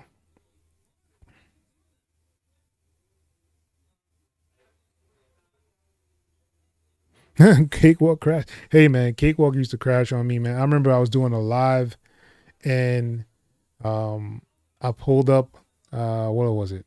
Sample Tank. Sample Tank as a VST3, it would crash Cakewalk immediately. If you try to do like the whole like 16 tracks of Sample Tank, it would crash it. And I sent it over to the bakers and they looked at it and I think they fixed it. But my solution was just open up VST2 because the VST3s was the reason it was crashing, and I have no idea why. But when I did a VST2, no issues. So like all the plugins I started using in Cakewalk were VST2, and I didn't have any issues. But as soon as you get to that VST3, it just decided it wanted to do something else, and I don't know why it was that way. But the help is actually pretty good with Cakewalk. I don't really have an issue with the bakers, and if you have like a crashing report and stuff like that, they'll try to help you out. That is one thing they will do. I do think the community is kind of getting weird. There's been times I've posted things on there where just based on my opinion, and I'll post it on like a Facebook group, and they'll be like, "Oh, you're just trying to spam." I'm like, "I'm not spamming. I'm just telling you guys what's going on and how I feel about it. It's a video. If you want to watch it, you can watch it. If you don't want to watch it, you don't have to watch it. If you don't want my content on your Facebook group, then just let me know, yo." Like it was just weird, yo. I didn't quite understand all the the bickering and what it was about. But it was definitely one of those things where I'm like, all right, cool. I don't have to be in your group. I don't have to post in your group. I do it so that your followers in your group can know that there's videos out there, and they may be going through the same thing I'm going through.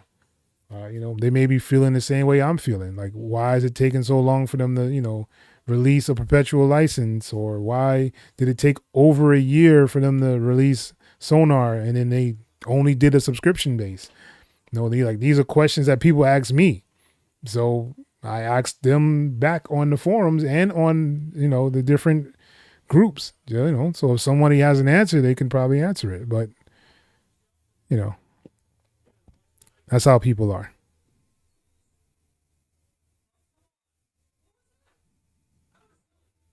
A packet soup group? 5 different brands under one company with different flavors. Question is, do you need every packet of soup? Yeah, and I think Studio One has really, really set the table for all these other DAWs. Like, like Studio One was like, you know what? We're not finna do this no more. We're not gonna do these tier levels of different DAWs because it just doesn't work, right? And the reason that is because even if another person has a Studio One, if they're using like the free version and you send them something from the pro version, it's not going to open. Like, you're going to be missing so many things. It's not going to, it doesn't translate well. And I like the fact that they just made it this one linear thing. Hey, this is just one DAW. This is one program. Everybody gets to pay the same price for it now. There's no difference in what you're getting and what I'm getting. If you want to use it, it's all going to be there. I think that was a great idea compared to having all these different tiers, And that's why Ableton, I don't understand Ableton. Why is Ableton so expensive, Bill? Ableton is like $800. And it's like, why is this $800, yo?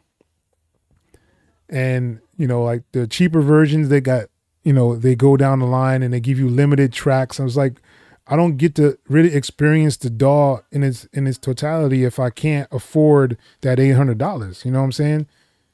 And that's why I do appreciate Cakewalk for making this free DAW. I really, really do appreciate them for making a free DAW. I didn't need it personally myself, but I know there are people out there that want to make music. They have the talent, they have the time, and they want to learn. So that's why I kind of made most of these Cakewalk videos. I was like, yo, you don't have to have FL Studio, where everybody's like, you can't make a beat without FL Studio, which I didn't understand. But yeah, there's other DAWs out there that can do great things inside of it. I think FL still only has like maybe 2 things that other DAWs don't have. And that's like, the whole like gliding notes, like that is like their bread and butter. And pretty much, I think that's almost about it, really. Because if you think about it, what else do they really have? I don't know. I know it, out the box, FL is a really good DAW. Out the box for Reaper is not a great DAW. Out the box of Cakewalk, it's decent. You can use it and work with it. Let's see. Cubase out the box. Cubase is ridiculous, yo. Now that I think about it, like I had so much difficulty loading like plugins and sounds for Cubase. Like it was a nightmare, yo. That was one of the hardest DAWs I had to kind of load up on my computer. Bitwig is another one where I have it. I don't use it. I've tried to venture a little bit into it. What I was thinking about is actually doing like a 30-day one DAW thing that I don't really use, and I might try Bitwig. I did try Traction Waveform. I've actually done a couple of videos with Traction Waveform, but it just doesn't flow for me. Mixcraft is another one. I was like, what is this, yo? It was it wasn't a great experience. It's like Mixcraft and Traction Waveform have that same exact like audio manipulation issue. Like I don't like that I have to do other things to get waveforms to do certain things. That's what was one of the big issues with FL Studio. Like you couldn't, raise up the volume on the actual waveform. You couldn't do a fade in or fade out on the waveforms inside of FL Studio until recently. So like I don't know what a lot of these DAWs be thinking about. And then they wonder why no one is actually still using them and talking about them like that. But that's neither here nor there.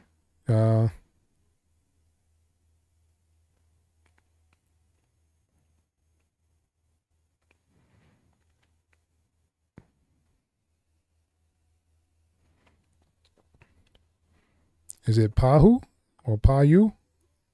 Pahu? I'm sorry, I will butcher you guys' name. Just let you know. I appreciate you for stopping by, man. Yeah, I'm just here venting right now. Oh man. Do you even need? Yeah.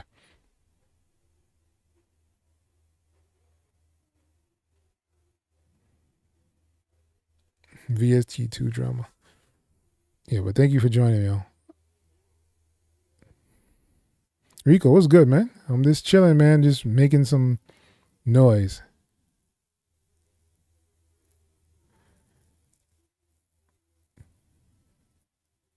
You said you love Ableton. So how much did you pay for your Ableton? How much did you buy the whole studio version of it? Or do you have like the lower tier? Let me know. Yeah, limited track in 2024 is whack, yo. Yes, I don't understand why people would limit the stuff on there. And that's why I'm really proud of like Cakewalk for actually doing this, more BandLab I should say, for letting it be out there for free. They didn't have to do it that way, you know what I'm saying? But they did it. And I'm very appreciative of it. Traction Waveform is another one that has it absolutely free. You can kind of do as many tracks as you want. You can kind of lay out your tracks and do what you need to inside that DAW if you really have the time and patience to kind of learn it. But it's just not for me. But if you want extra stuff, you can just pay for the extra stuff. You don't have to buy the pro version or any of that. You can just buy whatever pieces you need.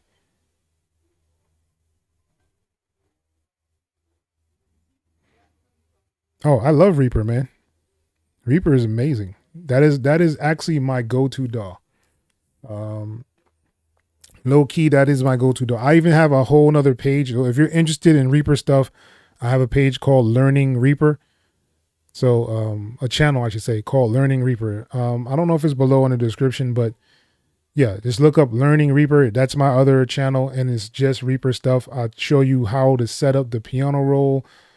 I show you how to set up like different shortcuts. I show you how to make beats inside there, if whether you're using like doing like a drill beat or trap beat, hip hop beat, R&B. Like I have a whole bunch of videos on that channel, kind of going over all that stuff. So if you are into Reaper, that would be the channel to go to. If you are coming from Cakewalk and going to Reaper, I have a video showing you how to move the CWP files from Cakewalk and open them up inside of Reaper.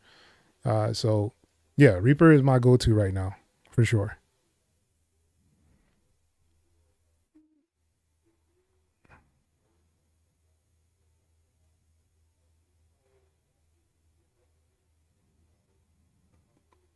MPC Beats. MPC Beats is completely limited to me.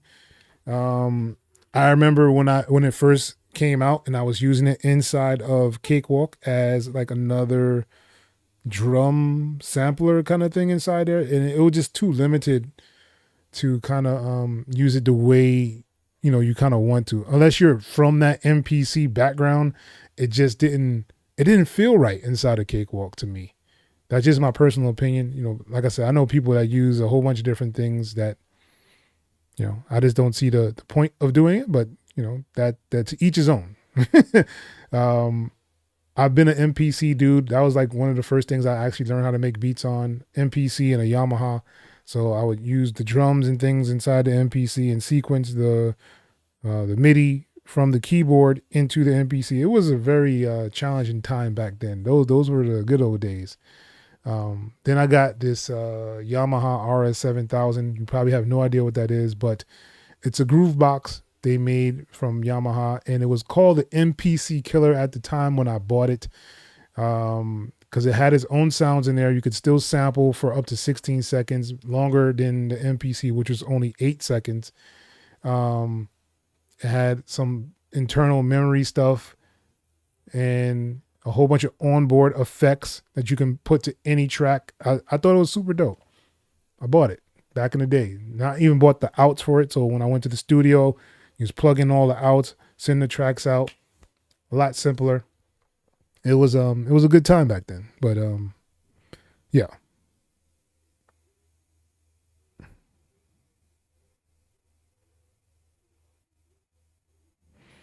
You think it's crazy to hear producers use so many different people use different things, and when you do use different things, sometimes it forces you to do things differently.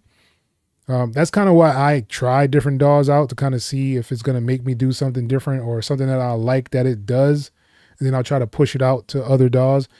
Especially like Cakewalk. Like there was so many things that I wanted it to actually do that they never kind of implemented. But that's why, I still go back when FL does an update. I'll go and use FL for a little bit, kind of see what they did, what is new inside there.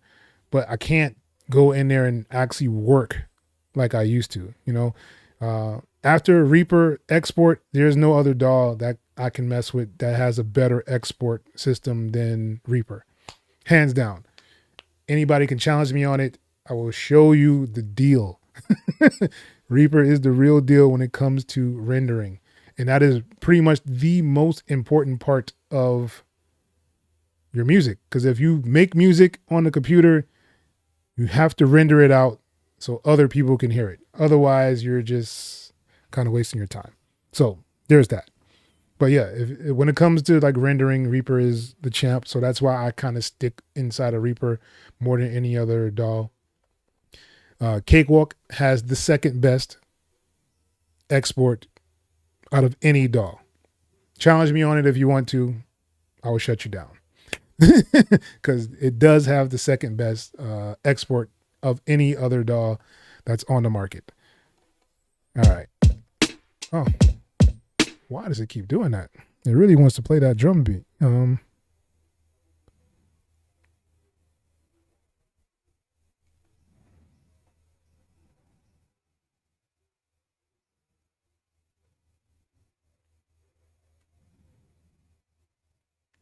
Trying to try?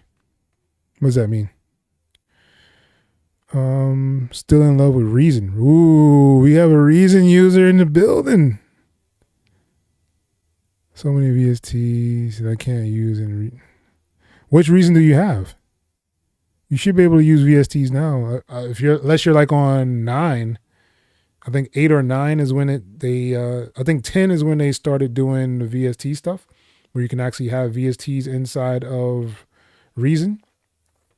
But yeah, Reason is, man, don't bring up Reason, man. That was my first DAW.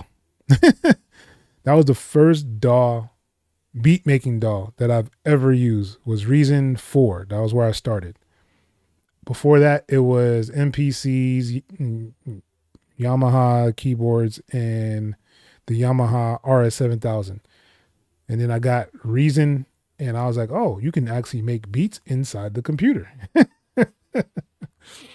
The only thing about Reason that I've never seen people record vocals inside of Reason. I don't know if you have done it or not. It's just something that I haven't seen. Like everybody I know that uses Reason just makes beats, or they do like sound design, and they'll, do like little beats and things like that. But I've never seen people record like vocals or bands or like multiple instruments inside of Reason. I don't know. It's just me personally, I guess. But I don't know if you've done it personally yourself, but I've never seen anyone who has Reason record inside there. So um, to me, it's almost like that whole like FL thing where it can do it, but it's probably not going to be that good to record inside there, kind of thing. I do like the fact that they incorporated like the SSL boards for their mixer inside of Reason. So your sounds will sound really, really good pretty much no matter what you kind of do. And it almost reminds me of like a pro channel because you have like your compressor inside there. You have like your reverb, you have your drive, you have your console kind of thing. So just kind of like it is inside the pro channel, but it's just not the pro channel, right? Like I don't think you can arrange where things are. Like I don't know if you can change like the location of stuff on that mixer where like you can inside a cake, or you can move all this stuff inside the pro channel to different places.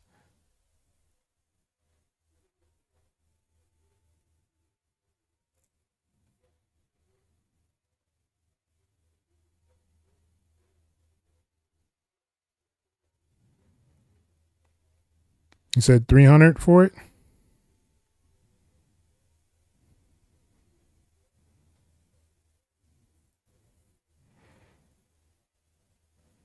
So you paid 300 for you have the yeah, so you have the standard though. You don't have the full one, man. See what I'm saying? So you paid $300 and you still missing stuff. I don't understand it, yo. Like I can't see myself paying $800 for Ableton. First of all, I don't like the way it looks. I think it's a very incomplete looking dog, at least to me personally. That is my personal opinion.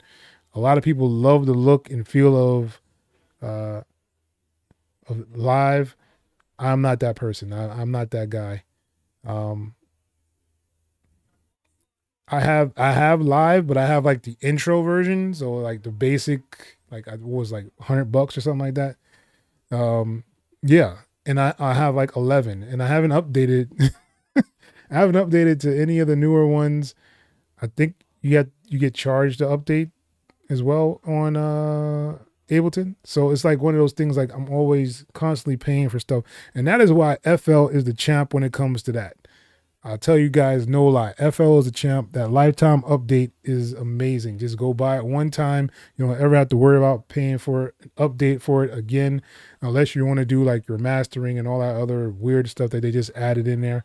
But other than that, man, keep it pushing, y'all. Um, oh yeah, lots of gems, yeah, yeah. Learning Reaper channel. If you haven't already, definitely check it out. And then he gave you 100. So basically, it was $400 for the standard, and they gave you 100 off. Wow.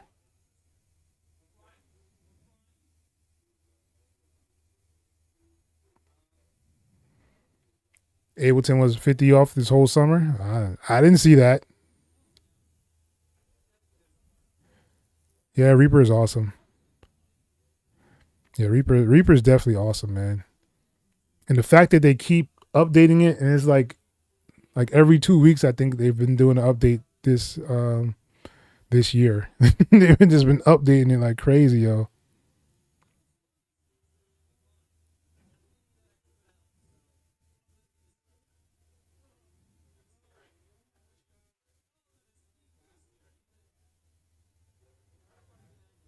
Oh yeah, you can get the download the software for the MPC. I have the full software, but I don't really use it. Just to be honest, like it's just too much stuff in there, yo. Like you have to. Their way of thinking is not like a smooth way of thinking. Like you have to do so many steps, man. It's like, why do I have to do all this? I think Machine is a little easier to use than the MPC, but that's just my personal opinion.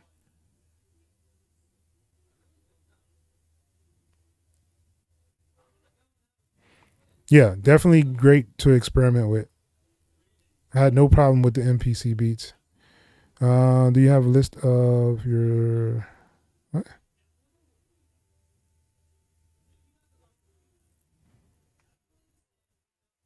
Um, I do not. I'm using a Mini Fuse 2 for my audio interface.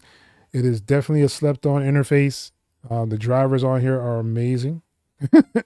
Really simple to use. It's really small, compact. I could pack it up and bring it wherever I want to.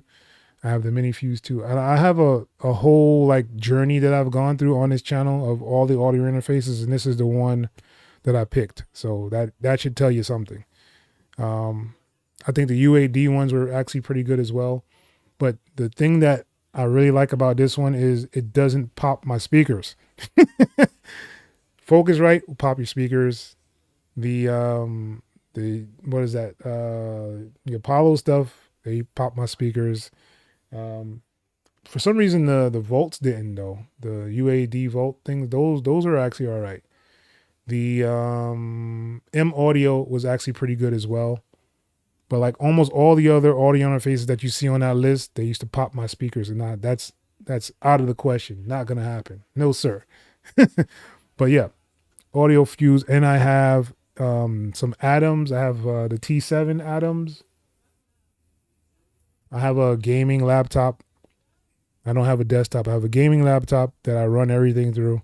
That's why you always see me looking toward the side, down, because the laptop's like right here, and then my big screen is up here. I have like a, what is this, a 44-inch or 45-inch TV screen. But yeah, that's pretty much it. And complete control keyboard. I have a Machina version 1 on here. What else do I got? I have some Barrel Dynamics, the DT990s that I use to usually mix on if I'm not using my Atoms.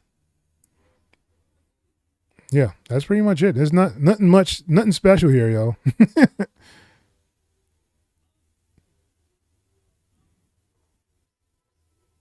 What's worse? Ableton export is trash. Hands down, trash. Boo boo, stinky butt, all those things. Ableton. See, the thing that you like people don't understand. Like I can go kind of show you in Cakewalk, right? So if I go export, right, and I go audio, so they give you this menu here, right? You have so many options that you can kind of do in here. Most DAWs have this is right here, this section right here, this, what bit depth you want, the sample rate, if you want an MP3 or wave or whatever else you want to have. As you can see, they have a whole bunch of different ones in here, which is pretty cool, right? You have your dithering, which most people don't even use. Then you have like your buffer size.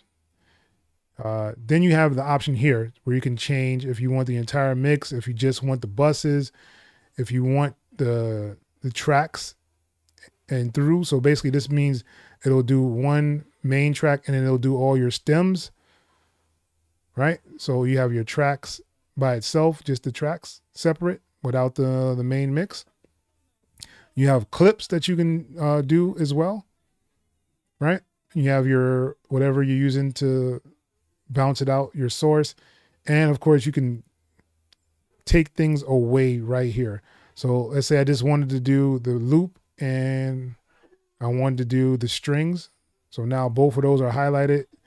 I can do any kind of automation that I have on there. I can take away the track effects if I have track effects. I could take away the bus effects or anything in these buses down here. I can take it away. I can make it in a 64-bit engine, which makes it a little bit cleaner when you're actually exporting. And you can even render in real time. I know Traction Waveform, you cannot do rendering in real time. I don't remember right now at the top of my head if Ableton does a real-time render or not. But here's where it differs from other DAWs. Is like you can add a task, right? So if you did one where you did the tracks in the entire mix through, so you can just add it to queue. Oh, goodness gracious. Oh, this is telling me where it's going to go. So it's telling me it's going to do these 2 tracks. I hit OK. So I can say track outs, right?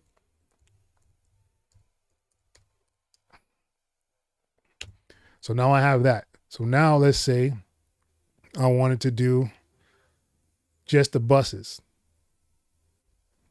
And I can add that one, hit OK, and I can do bus, right? And then let's say we do the entire mix, and let's take off the first one, which would be the drums. So I can say this is just a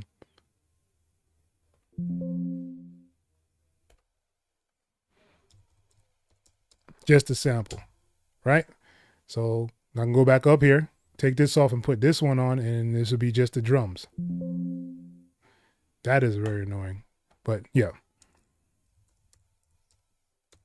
All right, so now I have 4 tasks and they're all ready to go. So I can go in this will be 2 files, as you can see, 2 track out files. So that's 2.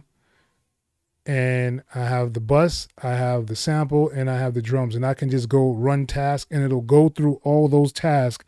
And I can go get some food. I can go chill with the family until it's done, and then it'll pop up and say it's done, right? Ableton, you cannot do that. Ableton, I have to do this track out one by itself, export it. I have to wait for it to be done, come back in here, do the bus one, export it, wait for it to finish, come back in here, go do the sample, export it. Like, that is just ridiculous, yo. Like, I don't understand why they did it that way. But once again, like I said, Cakewalk, second best rendering in the game, period. Hands down.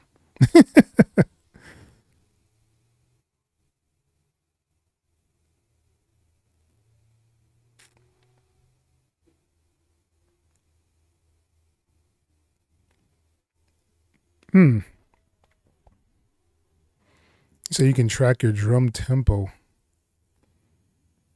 How do you do that in Cakewalk? I haven't seen that one. You can track the drum tempo. I haven't seen that one.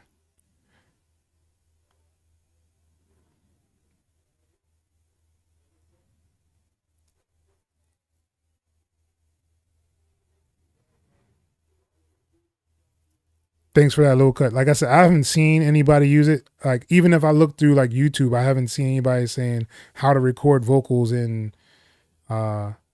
Reason. Like, it's just not something that is that I've seen.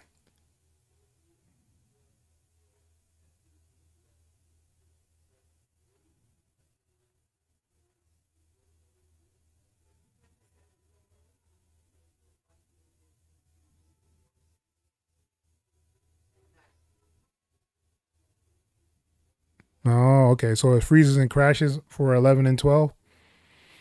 Yeah, I seen Kickback Couture. She stopped using Reason, or she said she's gonna stop using Reason and stop making videos for them. So I don't know. Ableton gives you X.E.L vibes. It just seems so incomplete to me, yo. Like, I don't like the way it looks. But that, like I said, that's just my personal opinion. And just think about it. Like, you couldn't bring up your console view and have your like track view here on the same screen. Like, you had to tab over until now. Recently, what, I think 11 or 12 they did that, where you can actually have it on the same exact screen now. I don't understand why it took them so long to do that, but I guess, not everybody moves at the same speed. Yeah, they haven't updated it. Like, you gotta understand, like, that is the same exact look that it's had for what? Since its existence? It's the same exact look, yo. Nothing has really changed. It looks like just an incomplete, like, there's not a whole knob here. It's just this line and a circle. And you don't get the little extra line on the outside of it either. So it's like, okay, what is the point of this, yo?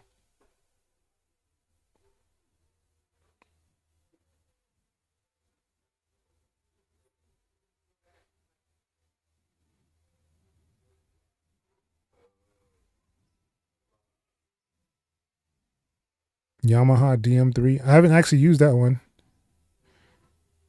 That sounds interesting.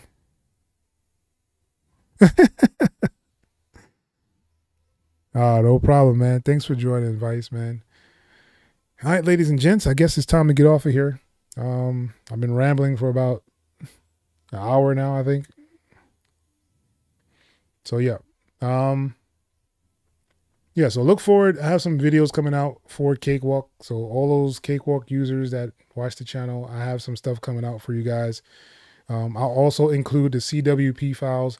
And if you are using Reaper, you should be able to still open up these CWP files as well.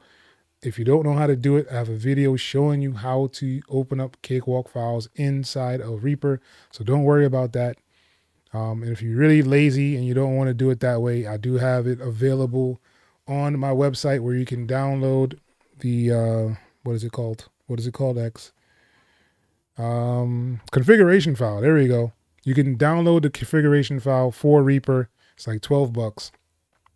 Download that. You get all the setup for Cakewalk inside of Reaper, and you'll be able to pull up CWP files inside of Reaper as well. So if you want to do that, it's available. Go to the website, xelohh.com. Once again, xelohh.com. If you didn't hear that, it's xelohh.com.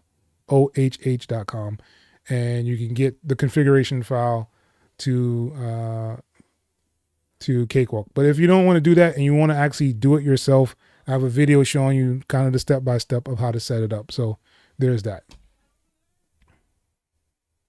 Oh yes, sample flip is Thursday. Good eye, Vice. Thank you very much. Yeah. So if you're interested, I have a sample flip that's coming up this Thursday.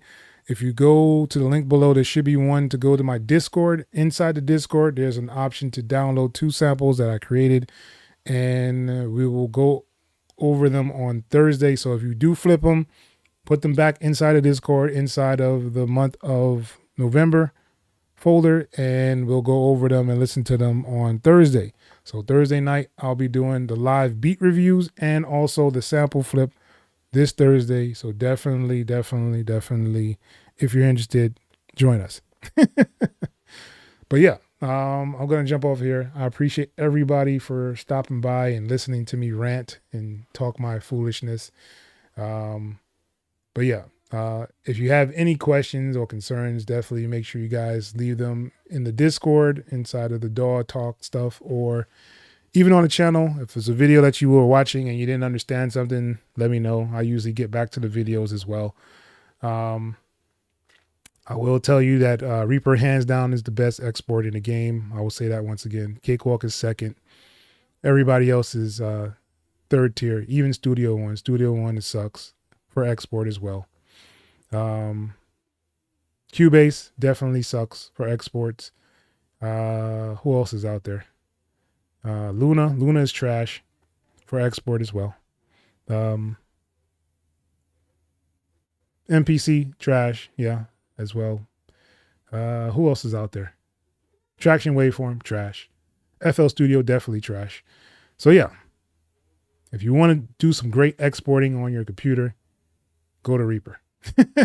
Like I said, I do have a completely different channel talking specifically and only about Reaper stuff and Reaper products and using VSTs inside of Reaper, using plugins inside of Reaper, configuring Reaper to your liking and how you want to actually use it. So yeah, all that there is there.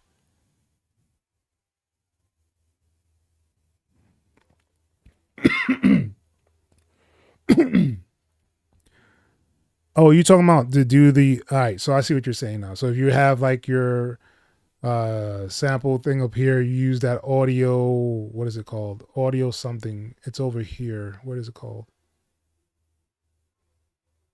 You're talking about the audio snap. That's what you're talking about. I think it's cool. I think they have one in Pro Tools that everybody raves about. I mean, I don't really do too many live drums. I don't do too many live drums unless it's like a big project. And yeah, I don't usually go through all the drums on there like that. But yeah, I know what you're talking about now. Now that you say that, Creative Source was talking about, I know what you're talking about now. All right, ladies and gents, I'm out of here. Thank you guys for stopping by, like I said, and have a good weekend. And like I said, Thursday night we'll do live beat review. So if you do have a song or a beat that you want to be played, that would be the place or the time to actually do it. The link should be below inside for my Discord, and I'll see you then. Peace out, people.